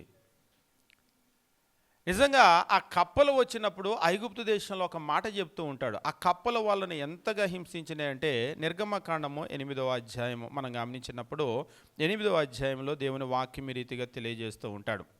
8వ అధ్యాయం 1వ వచనం, యెహోవా ఏటిని కొట్టి 7 దినములైన తరువాత యెహోవా మోషేతో ఇట్లా, నేను నీవు ఫారో ఎదుటకు వెళ్ళి అతనితో నన్ను సేవించుకుని నా జనాలను పోనేమో, నీవు వారిని పోనీయని యెడల ఇదిగో నేను నీ పులిమేరలన్నిటినీ కప్పల చేత బాధించదను. ఏటిలో కప్పలు విస్తారంగా పుట్టునో అవి నీ ఇంట, నీ పడక గదిలో, నీ మంచం మీద, నీ సేవకుల ఇండ్లలో, నీ జనుల మీదకి, నీ పొయ్యిలోనికి, నీ పిండి పిసుకు తొట్లలోనికి ఎక్కివచ్చునో. నీ ఇంట్లోకి వస్తాయి, నీ మంచం మీదకి వస్తాయి, నీ పడకలోకి వస్తాయి, నీ కిచెన్లోకి వస్తాయి, నువ్వు పిండి పిసికే తొట్టులోకి వస్తాయి. అంటే అన్నం వండుదామని పాత్ర తీస్తే అందులో కప్ప, కూర వండుదామని ఏదో తీస్తే పాన్ తీస్తే అందులో పాత్ర, కూరగాయల దగ్గరికి వెళ్తే అందులోంచి గెంతుకుంటా వస్తాయి, పిండి దగ్గరికి వెళ్తే బియ్యం తీస్తే పోనీ మన భాషలో బియ్యం డబ్బాలోంచి ఎగిరి కప్పలు దూకుతూ ఉంటాయి. మంచం దగ్గరికి వెళ్తే బెడ్రూమ్ కూడా ఏమీ లేదు, మంచం మీద అవి ఎగురుతూ ఉంటాయి. సరే, బాగా నిద్ర వచ్చేసింది, బాగా ఇప్పుడు మనిషికి నిద్ర కనుక లేకపోతే అదొక రకమైన పెయిన్. మీరు ఎప్పుడైనా చూడండి, నిద్ర వచ్చేసింది అని అంటే పిల్లలైతే అక్కడే వాలిపోతారు, ఎక్కడంటే అక్కడే వాలిపోతారు. ఉదాహరణకి మీరు నైట్ ట్రావెల్ చేసేటప్పుడు బస్సుల్లో చూడండి, ఎంతెంత పెద్దవాళ్ళు అలా వాలిపోతూ ఉంటారు, పక్క సీటు వాళ్ళు తోస్తూ ఉంటారు, మళ్ళీ వాలిపోతూ ఉంటారు. నిద్ర వచ్చింది అంటే ఇక పెద్ద చిన్న ఏమీ ఉండదు. మేము చదువుకునే రోజుల్లో మెడ్రాస్ నుంచి వచ్చేవాళ్ళం. మెడ్రాస్ నుంచి వచ్చేటప్పుడు క్రొత్తలో మాకు ఈ ట్రిక్ తెలియదు. ఎక్కేటప్పుడు అందరూ కూడా న్యూస్ పేపర్ తీసుకొని ఎక్కుతూ ఉన్నారు జనరల్ కంపార్ట్మెంటు. ఎక్కాక చదువుకుంటారేమో, అయినా రాత్రి అంతా ఏం చదువుతారు న్యూస్ పేపర్ అనుకునేవాడిని. ఎక్కగానే ఒకసారి ఒక ఆయన కొంచెం జరగండి అన్నాడు, జరిగాను. జరగగానే న్యూస్ పేపర్ తీసి కిందేసేసి మొత్తం ఎటు తోసేసి పడుకున్నాడు. మరి న్యూస్ పేపర్ ఇలా కూడా ఉపయోగించవచ్చా, ఇందుగా తెచ్చుకున్నారు. న్యూస్ పేపర్ తెచ్చుకున్నప్పుడు అప్పుడు నాకు అర్థమైంది, ఎవరి కాళ్ళు న్యూస్ పేపర్లు వేసేసుకొని పడుకున్నారు. పడుకోకుండా కొంతమంది ఆ కిందేం పడుకుంటాం అనుకున్న వాళ్ళు అలా ఉంటారు, ఉండి అలా వాలిపోతూ ఉంటారు తెల్లారేదాకా. మీరు ఎప్పుడైనా చూడండి, ఒకరోజు నిద్ర అంటే తట్టుకున్నారు, 2 రోజులు నిద్ర లేకపోతే 48 అవర్స్ నిద్ర లేకుండా మీరు ఉన్నారు. 48 అవర్స్ ఓకే, మేనేజ్ చేశారు, 72 గంటలు. ఇక ఆ తర్వాత ఏమవుతుంది? మాకు దాదాపుగా ఎక్కువగా నిద్ర ఉండదు. రాత్రి 1 గంటకో లేకపోతే 2 గంటలకి 3 గంటలకు వచ్చి పడుకునే పరిస్థితి కూడా ఉంటుంది. తెల్లారే మళ్ళీ 4 గంటలు దాటిన తర్వాత మళ్ళా లేచి ప్రకటన గ్రంథం క్లాస్ ఉంది కదా కూర్చుంటాం. ఒక్కొక్క రోజు 2-3 గంటలే పడుకుంటాం. ఎక్కడ కూర్చుంటే అక్కడ నిద్ర వస్తూ ఉంటుంది, కళ్ళ మీదే నిద్ర ఉంటుంది. ఇప్పుడు ఇక్కడ పడుకుంటే ఇక్కడ నిద్ర వచ్చేస్తుంది, ఇప్పుడు పడుకుంటే కళ్ళ మీదే నిద్ర ఉంటూ ఉంటుంది. నిద్ర అనేటువంటిది మనిషికి ఎంత వేదనో.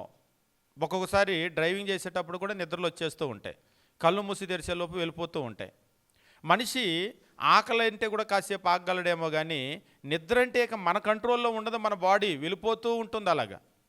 ఇప్పుడు మంచాలన్నింటి మీద కూడా కప్పలు ఉన్నాయి, ఎక్కడ పడుకుంటారు వాళ్ళు? కింద చాపేసుకొని పడుకోవటానికి లేదు. ఒకసారి ఒక ఆయన అన్నాడు, మంచాల మీద ఒక కప్పలు ఉంటే కింద పడుకోవచ్చు, కానీ అవి కప్పలు మంచాల మీద కాదు, మంచం మీదే ఉండాలి, కిందకి వెళ్ళకూడదని రూల్ లేదు, ఎగిరి కిందకు దూకుతాయి. మొత్తము దేశం అంతా కూడా కప్పలు వచ్చినాయి. నిజంగా అక్కడ కనుక మనం గమనించినట్లయితే ఇందాకడ నీళ్ళే లేవు, నీళ్ళని రక్తంగా చేసినప్పుడు ఇప్పుడు నీళ్ళు లేవు, నీళ్లు తాగలేరు. నీళ్లు తాగుదామని బిందె తీస్తే ఎగిరి కప్ప అందులోంచి దూకింది. ఆ నీళ్లు చూస్తా తాగగలరా? సార్ ఒక ఆయన అన్నాడు, కాలువల్లో నీళ్ళు, ఏరుల్లో నీళ్ళు మనకు వచ్చే అన్నీ కూడా వాటి నిండా కప్పలు ఉంటాయి కదండి అన్నాడు. అక్కడ కప్ప ఉంటుంది, చూడం కాబట్టి ఆ నీళ్లు తాగుతాం. కానీ అదే మనం గ్లాసో బిందో పెట్టుకుంటే అందులోంచి ఎగిరి కప్ప బయటకు దూకితే కనుక మనం తాగలేము అవి. మీరు కావాలంటే చూడండి, ఏట్లో కప్పలు ఉంటాయి, చేపలు ఉంటాయి, పాములు ఉంటాయి, రకరకాలుగా అన్ని జీవులు ఉంటాయి. ఆ నీళ్లు తెచ్చి మనకి ట్యాప్లో వదిలితే చక్కగా పట్టుకొని తాగుతాం. అదే ఆ పాము ఇలా తిరుగుతూ ఉందనుకోండి బిందెలో, ఆ నీళ్లు మనం పట్టుకొని తాగలేం చూసి. అంటే ఇక్కడ కప్పలు వచ్చినప్పుడు వాళ్ళకి నీరు లేదు, ఆహారము లేదు, నిద్ర లేదు, ఈ శరీరాన్ని ఎన్ని రకాలుగా ఇబ్బందులు పెట్టాలో దేవుడు అన్ని రకాలుగా ఇబ్బందులు పెట్టాడు. ఇంకా చెప్పాలి అంటే ఇప్పుడు మనుషులు ప్రాచీన కాలం నుంచి శరీరాన్ని ఎలా ఇబ్బంది పెట్టాలి అని చెప్పేసి రకరకాల ఇన్వెన్షన్స్ 1000 కట్స్ అని చెప్పేసి ఏదేదో మనిషికి ఎంత పెయిన్ ఉంటుందని వాళ్ళు కనిపెట్టడం కాదు. కానీ అసలు బైబిల్ గనక చదివినట్లయితే మనిషి శరీరాన్ని ఎట్లా మనము ఆ శరీరానికి బాధను కలగజేసి మనిషిని లైన్లోకి తేవచ్చో దేవుని కంటే తెలిసిన వాళ్ళు ఎవరు కూడా లేరు. నిజంగా అదేదో మనకి కిరాతకంగానో ఇంకేదో అనిపిస్తూ ఉంటుంది. కానీ ఇదంతా కూడా మనిషిని ఒక సన్మార్గంలోకి తీసుకుని రావడానికి ఒక పనిష్మెంట్ అంతే. మీరు ప్రాచీన కాలం నుంచి చూస్తే ప్రతి దేశంలో కూడా మీరు మనుషుల్ని మార్చడానికి పనిష్మెంట్. ఈరోజు జైలు శిక్ష అని అంటారు కదా. జైలు అనేటువంటిది ఏమిటి? శరీరానికి నొప్పి కలిగిస్తే, బాధ కలిగిస్తే మనిషిలో మార్పు వస్తుంది అనేటువంటి ఒక ప్రయత్నం అంతే. లేకపోతే ఎందుకు అసలు జైల్లో వేయకుండా తప్పు చేసినట్టు తలనరికేయచ్చుగా. లేదు, ఆ మనిషిలో మార్పు కావాలి, చంపటం ఉద్దేశం కాదు. అందుకనే ఏం చేస్తారంటే తీసుకెళ్ళి జైల్లో పెడుతూ ఉంటారు. జైల్లో ఎందుకు వాళ్ళని అలాగ రిస్ట్రిక్ట్ చేస్తూ ఉంటారంటే అంటే వాళ్ళ ఆహారం అయితే, వాళ్ళ పానీయం అయితే, ఇవంతా కూడా ఎందుకంటే వీటి ద్వారా వాళ్ళ శరీరానికి పెయిన్ కలిగితే వాళ్ళు దారిలోకి వస్తారనేటువంటి ఒక ఉద్దేశం. కాబట్టి దేవుడు శిక్షిస్తాడా అంటే నిజంగా పాత నిబంధన చదివితే శిక్షించటంలో దేవుని కంటే ఎక్స్పర్ట్ ఈ ప్రపంచంలో ఎవరు కూడా లేరు.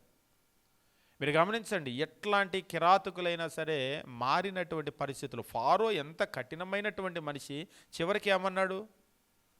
వెళ్ళిపోని దేశంలో నుంచి అని దండం పెట్టి పంపించారు. ఒక ఫారో కాదు, ఐగుప్తు దేశంలో ఉన్నటువంటి వాళ్ళందరూ కూడా దండం పెట్టి పంపించేశారు. మేము అట్లా వెళ్ళము, మీ ఆస్తి అంతా మాకు ఇస్తేనే వెళ్తామంటే ఆస్తి కూడా ఇచ్చి పంపించారు. వెండి, బంగారము, వస్త్రాలు అన్నీ ఇచ్చి, అంటే మన భాషలో చెప్పాలంటే దండం పెట్టి పంపించేశారు. ఆ బాధకి వద్దు బాబు, పంపించండి బాబు అని దండం పెట్టేశారు ఫారో దగ్గరకు వచ్చి. కాబట్టి నిజంగా శరీరానికి పెయిన్ దేవుడిచ్చింది చాలా గొప్ప దీవెన. అయితే దాన్ని మనం అర్థం చేసుకుంటే, ఒక్కోసారి మన కష్టం వచ్చేటప్పుడు మనం అర్థం చేసుకోం ఈ కష్టం ఎందుకు వస్తుందని. మామూలుగా జనరల్గా మనిషి మాట్లాడేది ఏంటంటే నా ఒక్కడికే వచ్చిందా, అందరికీ వచ్చింది, నాకు వచ్చిందని అంటాడు. మన ఫ్లడ్ వచ్చింది సింగనగర్లో, విజయవాడలో వరద వచ్చింది, మా ఒక్కడిల్లు మునగలేదుగా, అందరి మునిగినాయి అంటున్నాడు ఒక ఆయన. అందరి మునిగినాయి. ఇప్పుడు అందరి ఈపు మీద దెబ్బ పడింది, నీ ఈపు మీద దెబ్బ పడింది. అందరికీ పడిందిగా కాదు, నాకెందుకు పడిందని ఆలోచన చేయి. పోనీ అందరికి ఎందుకు పడిందో నీకు అందుకే పడింది అంటే అందరూ ఏం చేశారో నువ్వు అదే చేసావు, అంతే కదా. కాబట్టి అందరూ ఏం చేశారు అని ఆలోచన చేయి, లేకపోతే నువ్వేం చేసావు అని ఆలోచన చేయి. కాబట్టి ఏ శిక్ష కూడా దేవుడైతే ఊరికినే వేయడు. ఈవేళ మీరు గమనించండి, వచ్చినటువంటి ఫ్లడ్ తాలూకా లక్షలు కాదు కోట్ల రూపాయల్లో నష్టం జరిగింది. ప్రతి కుటుంబానికి కూడా వేల రూపాయల్లో నష్టం లేని వాళ్ళు అయితే అసలు ఎవరు లేరు. 100 రూపాయల్లో బయటపడ్డ వాళ్ళు ఎవరు లేరు. వేల రూపాయలు, లక్షల రూపాయలు నష్టం అనేటువంటిది జరిగింది. ఎందుకు ఈ నష్టం అంతా మనకు జరిగింది? ఊరికినే జరిగిందా? మనం అనుకుంటూ ఉంటాం అంటే ఒకేసారి వరదలు పై రాష్ట్రం నుంచి ఎక్కువ వచ్చేసరికి ఆ నీళ్ళన్నీ కిందకు వదిలేసరికి ఏవో మానవ రీతిగా కారణాలు వెతుకుతూ ఉంటాం. కానీ నిజమేమిటి అంటే దేవుని చిత్తం లేకుండా ఒక వెంట్రుకు కూడా రాలదు. ఇది నిజం. ఒక వెంట్రుక రాలంటే కూడా దేవుని చిత్తం కావాల్సింది. ఇన్ని నీళ్లు రావాలంటే దేవుని చిత్తం ఉండదా? ఇన్ని ఇల్లు మునిగిపోయి ఇంత నష్టం జరగటానికి దేవుని చిత్తం ఉండదా? మరి దేవుడు ఎందుకు దాన్ని అనుమతించాడు? ప్రతి శిక్ష వెనకాల ఒక తప్పు ఖచ్చితంగా ఉంటుంది. దేవుడేమి వీళ్ళందరూ మునిగితే ఎట్లుంటుందో చూద్దాం అనే శాడిజం ఆయనకేమీ లేదు. ఖచ్చితంగా ఒక శిక్ష అనేటువంటిది ఉంటుంది. అందులో లోకమంతా నేర్చుకుంటారో లేదో, ఎందుకు వచ్చింది అనే కారణాలు అన్వేషిస్తారో లేదో, కానీ మనం ఆలోచన చేయాలి. మనం ఆలోచన చేసి దాని నుంచి గనక మనం మారినట్లయితే మన జీవితాలు దీవించబడతాయి. కాబట్టి దేవుడు ఏ శిక్ష కూడా ఊరికినే వేయడు. బైబిల్లో మనం గమనించేటప్పుడు మన శరీరానికి దేవుడు శిక్ష వేస్తాడు, నిజమేనా అని చెప్పేసి అంటే అవును నిజమే. మన శరీరాన్ని బాధిస్తాడు దేవుడు, ఖచ్చితంగా నిజమే. పాత నిబంధన గ్రంథం నుంచి కూడా మనం చదివేటప్పుడు శరీరాలను బాధించేటువంటి శిక్షలు దేవుడు చాలా బాగా వేసినట్లుగా మనం చూస్తూ ఉంటాం. మీరు ఆదికాండంలో కావచ్చు, నిర్గమకాండంలో ఐగుప్తు దేశంలో కావచ్చు, లేకపోతే సంఖ్యాకాండంలో కూడా మీరు కావచ్చు, ఇక ఇజ్రాయేలు చరిత్ర అంతా కూడా మీరు గమనించినప్పుడు ఇటువంటి తీవ్రమైనటువంటి శిక్షలు మనం చూస్తూ ఉంటాం. ద్వితీయోపదేశకాండము ఇందాక మనం గమనించినటువంటి వచనాల్లో అయితే వాళ్ళకు ఏం జరుగుతుంది అనేటువంటి లిస్టే చెప్పేశాడు. అంటే శారీరకంగా వాళ్ళు ఇబ్బంది పడతారు అనేటువంటి విషయాన్ని దేవుడు వాళ్ళకు ముందుగానే తెలియజేస్తూ వాళ్ళకి 28వ అధ్యాయం మనం గమనించినప్పుడు దేవుని వాక్యం ఈ రీతిగా చెప్తూ ఉంటాడు. 28వ అధ్యాయము 15వ వచనము, నేడు నేడు నీకు ఆజ్ఞాపించే ఆయన సమస్తమైన ఆజ్ఞలను కట్టడాలను నీవు అనుసరించి నడుచుకునే యెడల నీ దేవుడైన యెహోవా సెలవిచ్చిన మాట వినని యెడల ఈ శాపాలని నీకు సంభవించును. నేడు నీకు ఆజ్ఞాపించే ఆయన సమస్తమైన ఆజ్ఞలను కట్టడాలను నీవు అనుసరించి నడుచుకొనవలనని నీ దేవుడైన యెహోవా సెలవిచ్చిన మాట వినని యెడల ఈ శాపాలన్నీ కూడా నీకు సంభవించును. ఏం సంభవిస్తాయి, ఏ శాపాలు సంభవిస్తాయి అని చెప్పేసి అంటే ఇక్కడ వరుసగా చెప్తూ ఉంటాడు. ఏమంటూ ఉంటాడంటే, పట్టణంలో నువ్వు శపించబడతావు అంటే ఊరిలో నీకు శాపం వస్తుంది. పొలంలో నువ్వు శపించబడతావు అంటే పొలం వెళ్తే కూడా నీకు కష్టం వస్తుంది. నీ గంప పిండి పిసికే తొట్టె శపించబడుతుంది అంటే నీ గంప ఖాళీ అవుతుంది, పిండి పిసికే తొట్టె ఖాళీ అవుతుంది అంటే నీ ఆహారం ఉండదు, అవి కూడా శపించబడతాయి. నీ గర్భఫలము, నీ భూమి పంట, నీ ఆవులు, గొర్రెలు, మేకలు, మందలు శపించబడతాయి. అవన్నీ కూడా శాపానికి గురైపోతాయి. అంటే దేవుడు కష్టం ఎక్కడెక్కడ తీసుకొని వస్తాడు అనేటువంటి విషయము, నువ్వు లోపలికి వచ్చేటప్పుడు శపించబడతావు, వెలుపలికి వెళ్ళేటప్పుడు శపించబడతావు. నీవు నన్ను విడిచి చేసిన ఈ దుష్కార్యముల చేత నీవు హతము చేయబడి వేగంగా నశించే వరకు నీవు చేయబూనుకొను కార్యాలన్నిటి విషయంలో అంటే నువ్వు చేయటానికి ఏది పట్టుకుంటావో నువ్వు చేయబూనేటువంటి కార్యాలన్నిటి విషయంలో యెహోవా శాపము, కలవరము, గద్దింపు నీ మీదకు తెచ్చును. కొంతమంది చూడండి, ఒక్కోసారి లోకంలో అంటారు వాళ్ళు పట్టుకుందల్లా బంగారం అవుతుంది అంటారు. అంటే బంగారం అంటే బంగారం ఏం కాదు, ఇట్లా పట్టుకుంటే ఫోన్ లాగానే ఉంటుంది, అట్లేం కాదు లిటరల్గా. కాకపోతే ఏంటంటే ఎందులో చేపెట్టినా కలిసి వస్తుంది అని అంటూ ఉంటారు. ఉదాహరణకి ఏదో ఒక కూరగాయల వ్యాపారం ప్రారంభిస్తే అక్కడ బ్రహ్మాండమైన హిట్ కొడతారు. లేదు అక్కడి నుంచి ఇంకొక వ్యాపారంలోకి వెళ్తారు, అది బ్రహ్మాండంగా సక్సెస్ అవుతుంది. అక్కడి నుంచి ఎందులోకో వెళ్తూ ఉంటారు, అది బ్రహ్మాండంగా సక్సెస్ అవుతుంది. కొంతమంది తెలివిగల్లో ఏం చేస్తారంటే వీళ్ళు ఎక్కడికి వెళ్తే ఆ వ్యాపారం సక్సెస్ అవుతుంది కాబట్టి వీళ్ళతో పార్ట్నర్గా చేరదాం అని వాళ్ళతో పార్ట్నర్షిప్ చేర్చుకుంటారు, లేకపోతే వాళ్ళని కలుపుకున్నప్పుడు ఏంటంటే నిజంగా అంటే కలిసి వస్తుంది అనేది మీరు నమ్ముతారని ఒకసారి ఒక ఆయన అడిగాడు. కలిసి వస్తుంది కాదు, మా బైబిల్లో అయితే దాన్ని దీవెన అని అంటారు. లోకం దాన్ని కలిసి రావటం అని అనుకుంటారు, కానీ బైబిల్లో అయితే దీవెన. బెస్ట్ ఎగ్జాంపుల్ ఏంటంటే యోసేపు. పాత నిబంధనలో యోసేపు ఎక్కడికి వెళ్తే అక్కడ యోసేపును బట్టి దేవుడు దీవించేవాడు. ఆయన పోతీఫర్ ఇంట్లోకి వెళ్ళాడు. పోతీఫర్ ఇంట్లోకి వెళ్ళినప్పుడు యోసేపును బట్టి ఆ ఇల్లంతా దీవించాడు. పోతీఫర్ ఏం చేశాడంటే మొత్తం ఇల్లంతా కూడా యోసేపుకు అప్పగించాడు. అంటే ఆయన పొలాలైతేనేమి, ఆస్తులైతేనేమి, ఏదైనా సరే ఆయనకు అప్పగించాడు. ఆయన ఎందులోకి వెళ్తే అందులో దేవుడు దీవించాడు కాబట్టి ఆయన్ని బట్టి ఆ ఇల్లంతా కూడా దీవించాడు. ఉదాహరణకి పోతీఫరు యోసేపుని తీసుకెళ్లి జైల్లో పడేశాడు, తర్వాత ఈయనో లేకపోతే ఇంకొకరికి అప్పగించాడు. వాడు పనికిమాలినోడు అనుకోండి, వాడిని బట్టి దేవుడు అదంతా కూడా చెప్పిస్తాడు. ఇప్పుడు మనకు బాగా అర్థమై ఉంటుంది. అంటే మనుషుల యొక్క ప్రభావం వాటి మీద పడుతుందంటే ఖచ్చితంగా పడుతుంది. అవి వ్యాపారాలు కావచ్చు, ఉద్యోగాలు కావచ్చు. అందుకనే మనం ఎప్పుడు కూడా పనికిమాలిన వాళ్ళని పక్కన పెట్టుకోకూడదు. వాస్తవంగా దేవుడు మనల్ని దెబ్బ కొట్టాలని లేదు. మరి మీకు అర్థమయ్యేటట్లు చెప్తాను. ఒక స్కూలు లేకపోతే ఒక క్లాసులో ఒక అల్లరి పిల్లోడో లేకపోతే ఒక అల్లరి చేసే అమ్మాయో ఉండి పక్కన ఎవరో బుద్ధిమంతులతో కూర్చొని, మంచి బుద్ధి కలిగినటువంటి ఒక స్టూడెంట్ పక్కన కూర్చొని అల్లరి చేస్తూ ఉంది. ఇప్పుడు ఎవరెవరికి దెబ్బలు పడితే టీచర్ వచ్చి పాట్ మన ఇద్దరిని బీగుతారు. ఏంటంటే నువ్వు బుద్ధిమంతుడివే, నువ్వు బుద్ధిమంతురాలువే, కానీ పక్కన నీ అలరోళ్ళు చేరేసరికి ఆ ప్రభావం నీ మీద పడింది. అదే ఒకవేళ నువ్వు లేచి వెళ్ళిపోయి దూరంగా గనక కూర్చున్నట్లయితే ఆ ప్రభావం నీ మీద పడేది కాదు. ఈరోజు మనం కూడా అందుకనే పెద్దవాళ్ళు చెప్తూ ఉంటారు, దుష్టులకి ఎప్పుడు కూడా దూరంగా ఉండాలి. ఎందుకంటే ఆ ప్రభావం మన మీద పడుతుంది, దేవుని దగ్గర ఖచ్చితంగా పడుతుంది.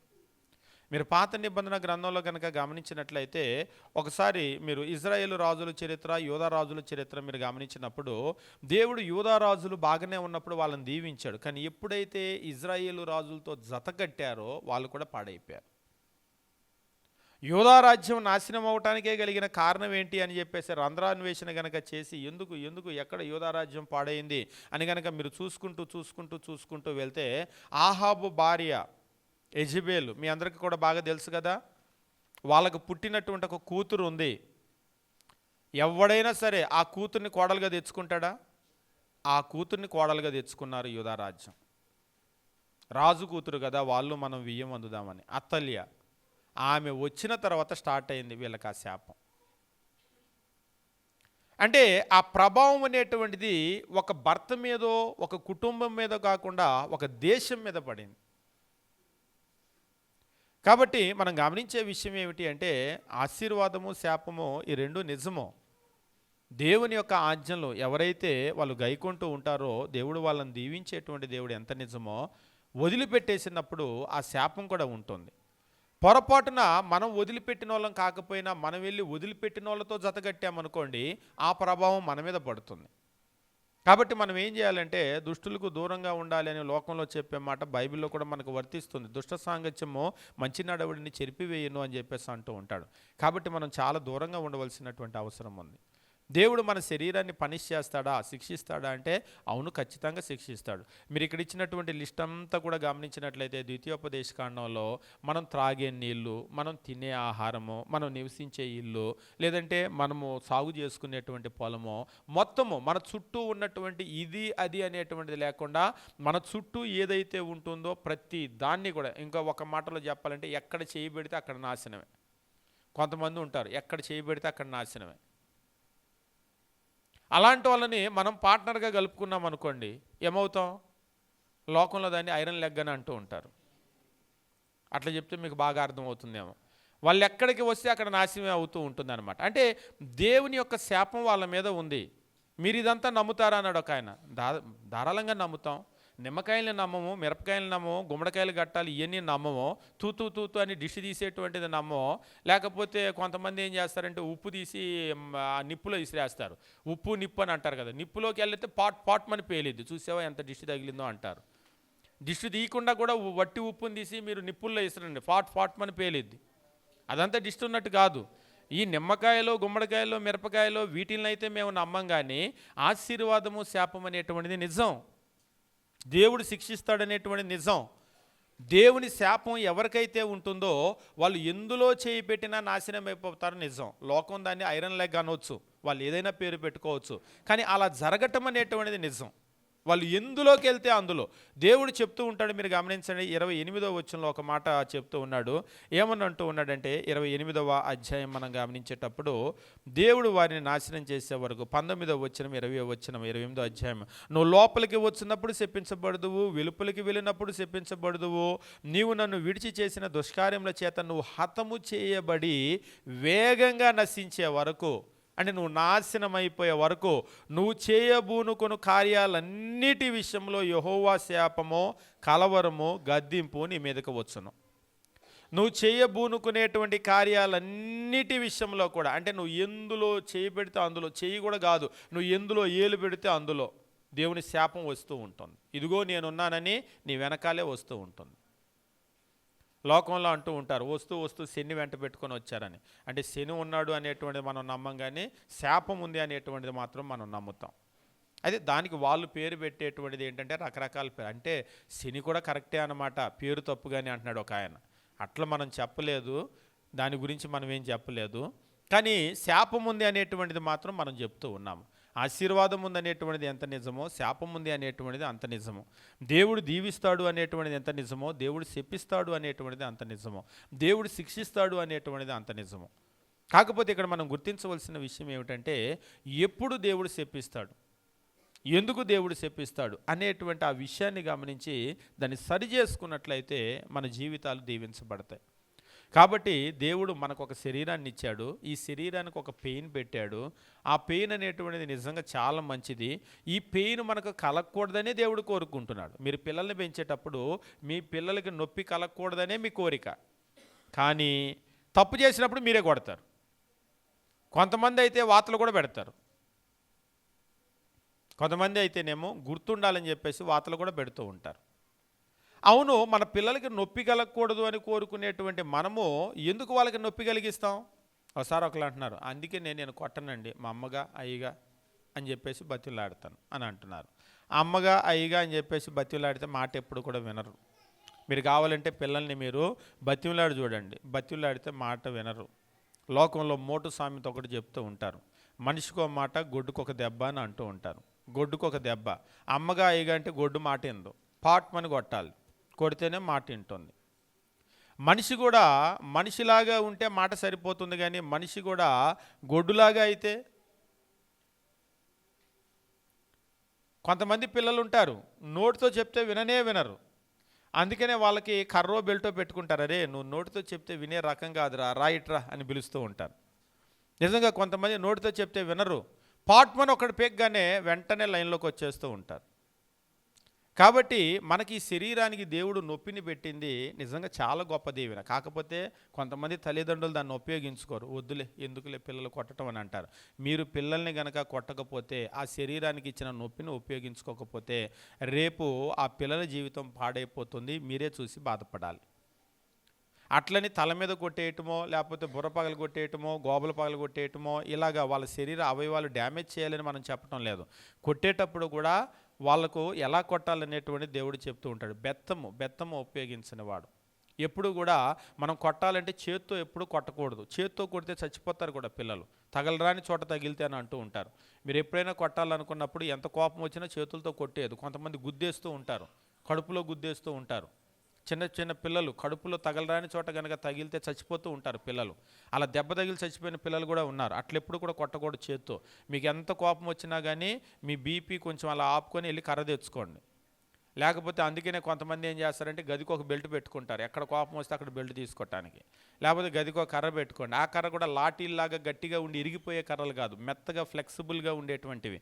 మీరు టీచర్స్ కొట్టేటప్పుడు కూడా చూడండి, మెత్తగా ఎట్లా ఉంచితే అట్లా వంగుతూ ఉంటాయి. పాట్మని వేసారనుకోండి, ఇలా బ్లడ్ గడ్డగట్టిద్ది, మళ్ళీ అది పోతుంది. అది మనిషి ప్రాణాన్ని తీయదు. ఎంత గట్టిగా కొట్టినా కానీ మొత్తం ఇలా చారలాగా వస్తాయి, కానీ ఒక 4-5 రోజుల తర్వాత మరలా అవన్నీ పోతాయి. ప్రాణానికి హాని కలగదు. కాబట్టి దేవుడు కొట్టడానికి గురించి ఎంత బాగా చెప్పాడా అని అన్నాడు. ఇంకా చదివితే చాలా బాగా చెప్పాడు. ఎందుకంటే ఈ శరీరాన్ని చేసిన దేవుని కంటే కూడా ఎక్కువ ఎవరికి కూడా తెలియదు. ఈ శరీరాన్ని ఎలా మనం బాధిస్తే దానివల్ల శరీరానికి, ఒక మనిషికి మేలు కలుగుతుంది అనేటువంటిది. నిజంగా దేవుడిచ్చినటువంటి పనిష్మెంట్లో జనాలు ఏదో ఆయన క్రూరత్వాన్ని చూస్తూ ఉంటారు, కానీ ఆయన అసలు మనకు పెయిన్ కలగకూడదని కోరుకునే వాళ్ళలో మొట్టమొదట ఆయన ఉంటాడు. నెంబర్ 1 ఆయనే ఉంటాడు. మనిషి దీవించబడాలని ప్రపంచమంతటిని కూడా చేశాడు. మనం సంతోషంగా ఉండాలని దేవుడు కోరుకుంటున్నాడు. మనకి బాధ కలగకూడదని ఆయన కోరుకుంటున్నాడు. మనం మన పిల్లల్ని పెంచేటప్పుడు బాధ కలగకూడదనే కోరుకుంటాం, నొప్పి కలగకూడదనే కోరుకుంటాం. కాదు కూడదు అన్న పరిస్థితిలోనే నొప్పి కలిగిస్తాం. అది కూడా మంచి కొరకే. దేవుడు కూడా సేమ్ అలాగనే. కాబట్టి దేవుడు శిక్షిస్తాడు అనేటువంటిది నిజమేనా అంటే 100కి 100 పాలు నిజమే. ఇంకా చెప్పాలంటే శిక్షించటంలో దేవుని కంటే ఎక్స్పర్ట్ ఎవరు కూడా లేరు.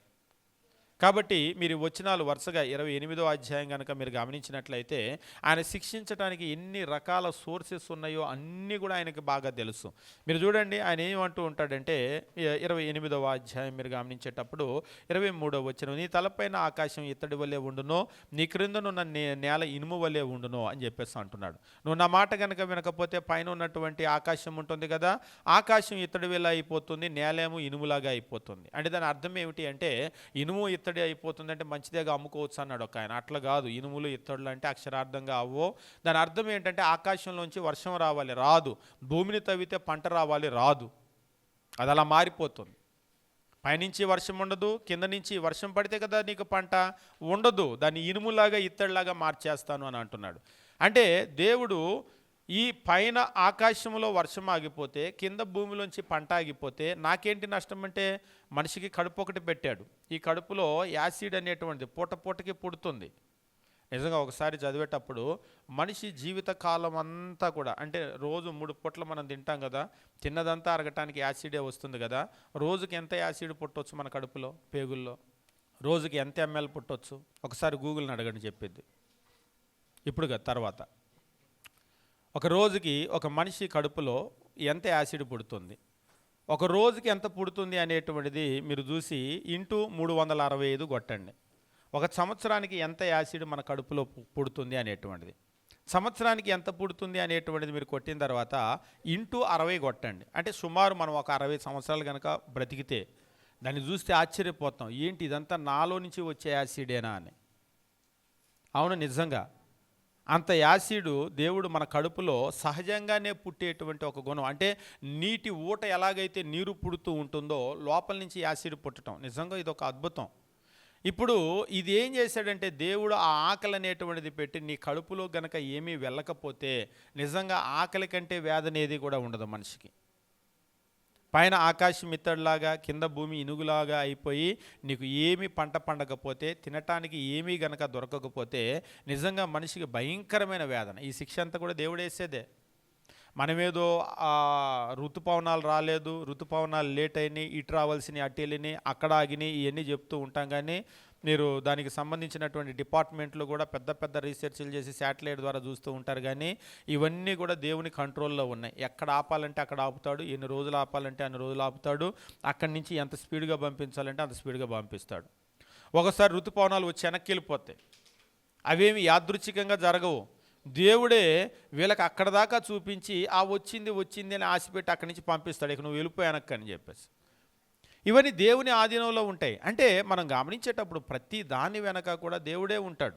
మీరు ఈ అధ్యాయం అంతా కూడా వరుసగా చదివినట్లయితే మీరు ప్రతిదీ కూడా వర్షం రాలేదంటే అందులో శరీరానికి పెయిన్ ఉంటుంది, ఒక యుద్ధం జరిగిందంటే శరీరానికి పెయిన్ ఉంటుంది, అంతేకాదు ఒక వ్యాధి వచ్చిందంటే శరీరానికి పెయిన్ ఉంటుంది. మీరు ఎప్పుడైనా సరే మీకు ఒక ఫీవర్ వచ్చినప్పుడు కూడా, ఒక ఫీవర్ వచ్చింది అంటే మీ శరీరం ఎట్లా ఉంటుందో చూడండి. ఎట్లా ఉంటుంది? నిజంగా ఆ జ్వరం వచ్చినప్పుడు ఏమీ తినాలని అనిపించదు, చాలా నీరసంగా ఉంటుంది. లేచి నిలబడాలంటే కూడా మన కాళ్ళు మనకు సహకరించవు, ఒక్కోసారి కళ్ళు తిరిగి పడిపోతూ ఉంటాం. నిజంగా దీర్ఘకాలిక వ్యాధులు వచ్చేటప్పుడు మనుషులు ఎంత బాధను అనుభవిస్తూ ఉంటారో. ముఖ్యంగా మీరు ఈవేళ రేపు క్యాన్సర్ చాలా ఎక్కువ వస్తూ ఉంది కదా.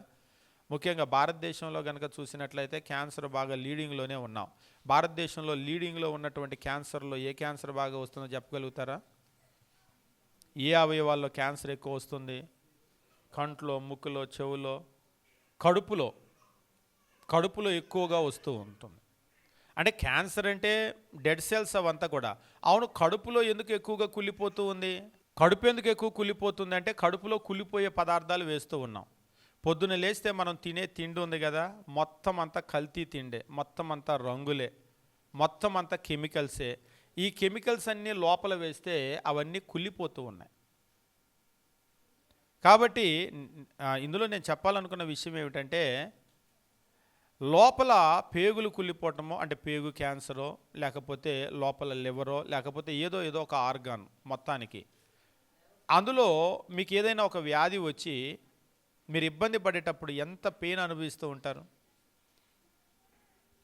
ఒకసారి ఒకరు నన్ను అడిగారు, వాళ్ళ ఇంట్లో క్యాన్సర్ వచ్చింది భర్తకి.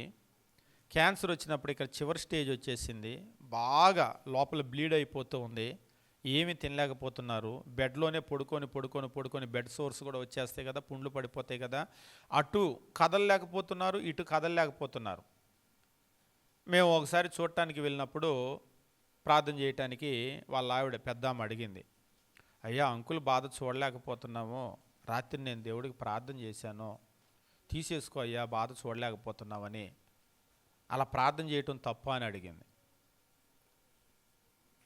ఆయన బాధ చూడలేక దేవుడికి ప్రార్థన చేసి చాలా బాధపడుతున్నాడు దేవా, వద్దు ప్రాణం తీసేసుకో అని చెప్పేసి అడిగింది, భార్య అడిగింది. అలా ప్రార్థన చేయటం తప్ప అని చెప్పేసి అడిగితే నేను అన్నాను, పోనీ ఇలానే ఉంచి ఇంకో సంవత్సరం వేధించయ్యా అని ప్రార్థన చేస్తే అప్పుడు ఒప్పు అవుతుందా అని అడిగాను.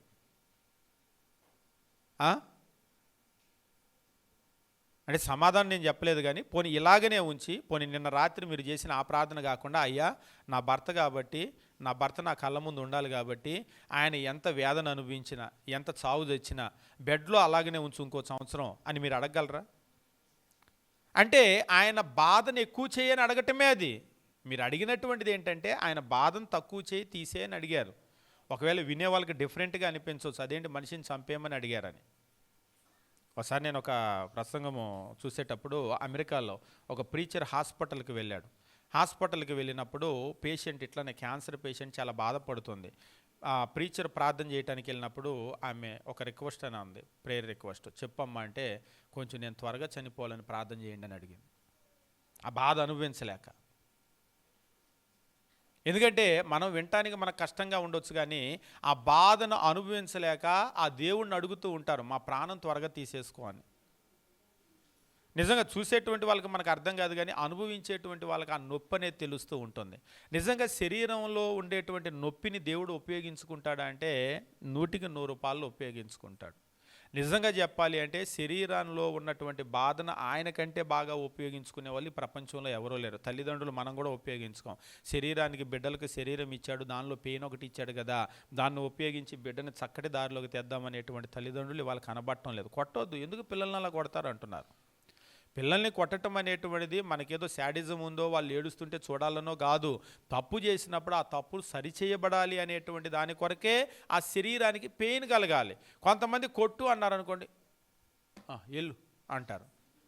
ఈ మాత్రం దాన్ని కొట్టడం ఎందుకు? అసలు వాళ్ళకి ఏమైనా పెయిన్ కలిగిందా? అసలు నేను కొట్టమన్నదే ఎందుకు? శరీరానికి పెయిన్ కలగాలి. ఆ పెయిన్ కలిగిందంటే ఆ పెయిన్ మనిషిలో పరివర్తన తీసుకొని వస్తూ ఉంటుంది.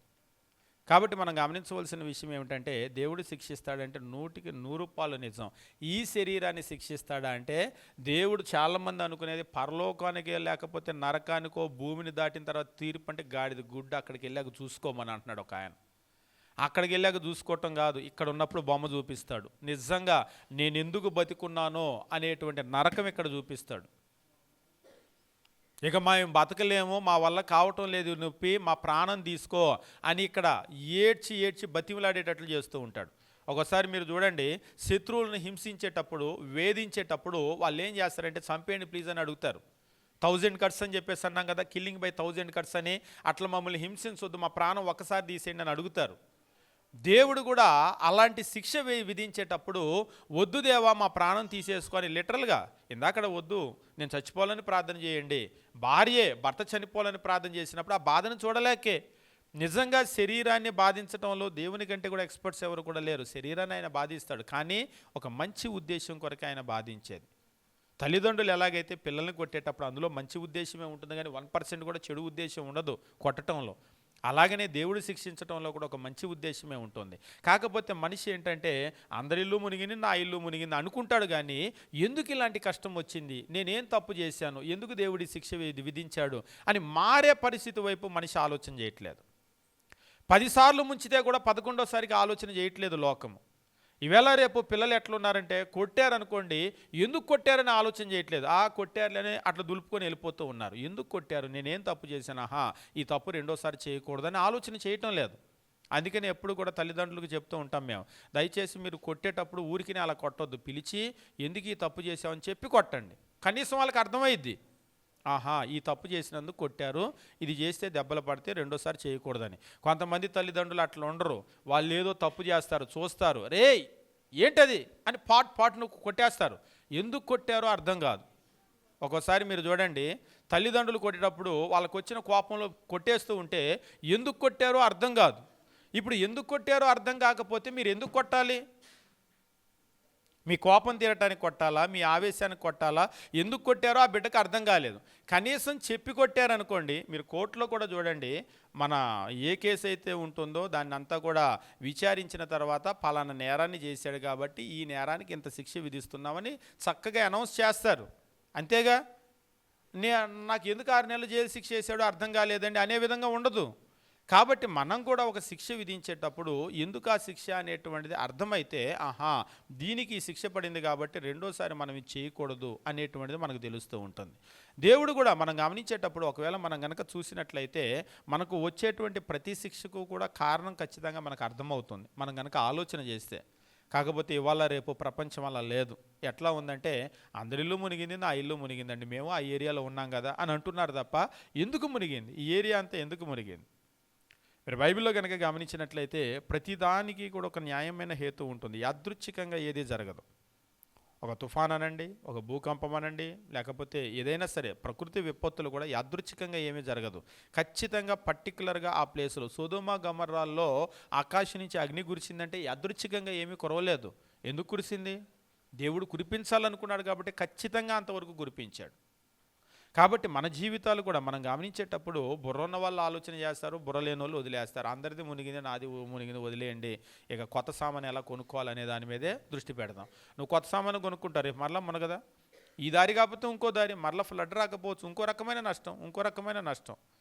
కాబట్టి మనం గమనించవలసిన విషయం ఏమిటంటే దేవుడు శిక్షిస్తాడా అంటే అవును శిక్షిస్తాడు.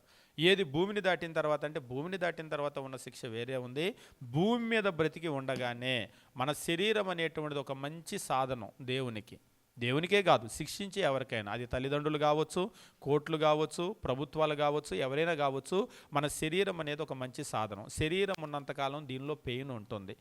పెయిన్ అనేటువంటిది దేవుడు మనకి ఇచ్చినటువంటి ఒక వరం. ఉపయోగించుకుంటే నువ్వు గనక బాగా బ్రతికితే నీ శరీరానికి పెయిన్ రాదు.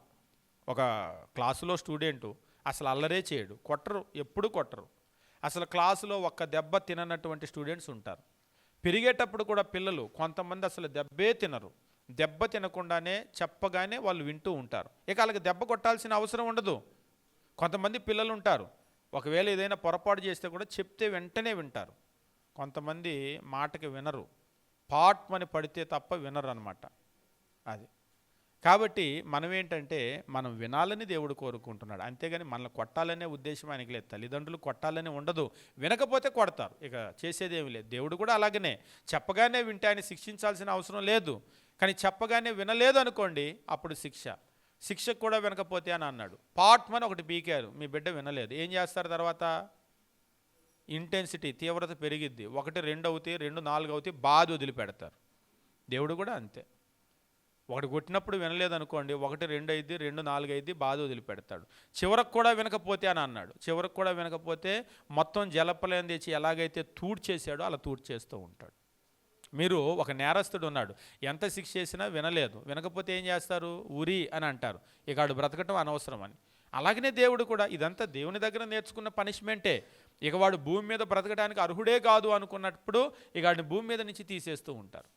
దేవుడు కూడా అలాగనే, ఇక వాడికి అర్హతే లేదు, ఇక మారే అవకాశమే లేదన్నప్పుడు ఇక ఫైనల్గా ఏది ప్రయోగించేటువంటిది అనమాట శిక్ష.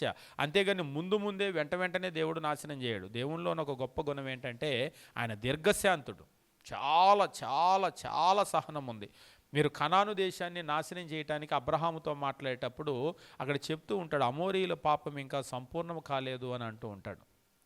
కాబట్టి నీ సంతానం తమది కాని దేశంలోకి వెళ్ళి 400 సంవత్సరాలు ఉంటారు. ఆ 400 సంవత్సరాలు అయితే కానీ వాళ్ళ పాపం సంపూర్ణమవుతుంది. ఏంటయ్యా 400 ఏళ్ళు ఆగుతావా అంటే, పర్లేదు ఆగుతాను, 400 ఏళ్ళు వాళ్ళ పాపం సంపూర్ణమయ్యేదాకా చూస్తూ చూస్తూ చూస్తూ ఆగుతాను.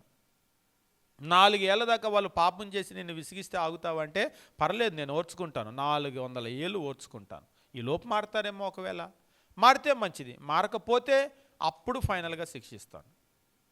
నిజంగా దీర్ఘశాంతంలో దేవుని కంటే గొప్ప వాళ్ళు ఎవరు కూడా లేరు. ఆయన ఓర్చుకొని ఇక కాదు అన్నప్పుడు మాత్రమే నాశనం. ఈ 400 ఏళ్ళలో శిక్ష విధిస్తూ ఉంటాడు మారతారని. ఇక ఎప్పటికీ మారలేదనుకోండి, ఇక అప్పుడు పూర్తిగా నాశనం చేయటం. లోకంలో ఏం చేస్తారంటే చివరికి నాశనం చేసేదాని గురించే, దేవుడు అట్లా నాశనం చేయొచ్చా అని అడుగుతాడు. నువ్వు అట్లా నాశనం చేయొచ్చా అని అడిగే ముందు ఎన్ని అవకాశాలు, ఎంత కాలము ఆయనకి ఆపర్చునిటీస్ ఇచ్చారు అనేటువంటి చూడాలి. ఒక వ్యక్తి కావచ్చు, కుటుంబం కావచ్చు, ఒక దేశం కావచ్చు, ఇచ్చి మారకపోతే, ఇప్పుడు రైతు కూడా ఏం చేస్తాడు? వ్యవసాయం చేసేటప్పుడు ఆయన చీడ పీడ మొత్తం అదంతా కలుపు ఎందుకు తీసేస్తాడు? పైరు బాగా పెరగాలంటే అవి హాని చేస్తాయి. హాని చేయకపోతే వాడి జోలికి రావాల్సిన పనేమి లేదు ఆయనకి. కాబట్టి సమాజం కూడా పాడవకుండా ఉండాలంటే దేవుడే చేయాలి. అది గనక చేయకపోతే సమాజం పాడైపోతుంది, మంచి అనేటువంటిది ఉండదు. కాబట్టి దేవునికి చాలా పనులు ఉన్నాయి, ఒక పని మాత్రమే కాదు మనం చూసేటట్లుగా. కాబట్టి ఇందులో మనం గుర్తించేటువంటిది ఏమిటంటే, దేవుడు శిక్షిస్తాడంటే 100కి 100 దేవుడు శిక్షిస్తాడు. ఆయన ఏమీ బెదిరింపులు కాదు, వట్టి బెదిరింపులు కాదు. ఇంకా చెప్పాలి అంటే అసలు దేవుడు మనకిచ్చిన శరీరం ఉంది కదా, ఇది చక్కటి సాధనం శిక్షించడానికి. ఆయన శిక్షిస్తూ ఉంటాడు. ఎప్పుడు శిక్షిస్తాడు అంటే మనం తప్పు చేసినప్పుడే. తప్పు చేయని వాళ్ళకి అసలు శిక్షే ఉండదు. అసలు మనం బాగుండాలని దేవుడు కోరుకున్నాడు. కాబట్టి తప్పు చేయకపోతే శిక్ష ఉండదు, తప్పు చేసినటువంటి వాళ్ళకే శిక్ష. కాబట్టి బైబిల్లో మనం గమనించినప్పుడు ఎప్పుడు మనుషులు తప్పు చేశారో వాళ్ళు మారటానికి ఆయన శిక్షించాడు. కాబట్టి భౌతికంగా దేవుడు నేడు మనల్ని కూడా శిక్షిస్తూ ఉంటాడు. ఆ శిక్షలో నుంచి మనం కొన్ని పాఠాలు నేర్చుకొని మన జీవితాన్ని క్రమపరచుకోవాలి, మార్చుకోవాలి. అలా గనక మార్చుకోకపోతే దేవుని శిక్ష అనేటువంటిది తీవ్రం అవుతుంది. కాబట్టి దేవుడు ఈ లోకంలో శిక్షిస్తాడు అనేటువంటి దాన్ని మనం గుర్తించవలసినటువంటి అవసరం ఉంది. కాబట్టి మనం అందరం కూడా దేవుని శిక్షను పొందేటువంటి బిడ్డలుగా కాకుండా దేవుడు శిక్షను పొందనటువంటి వాళ్ళగా, బుద్ధిమంతులైనటువంటి పిల్లలుగా మనం నడుచుకుందాం. దేవుడు మనల్ని, మన కుటుంబాలను దీవించునుగాక.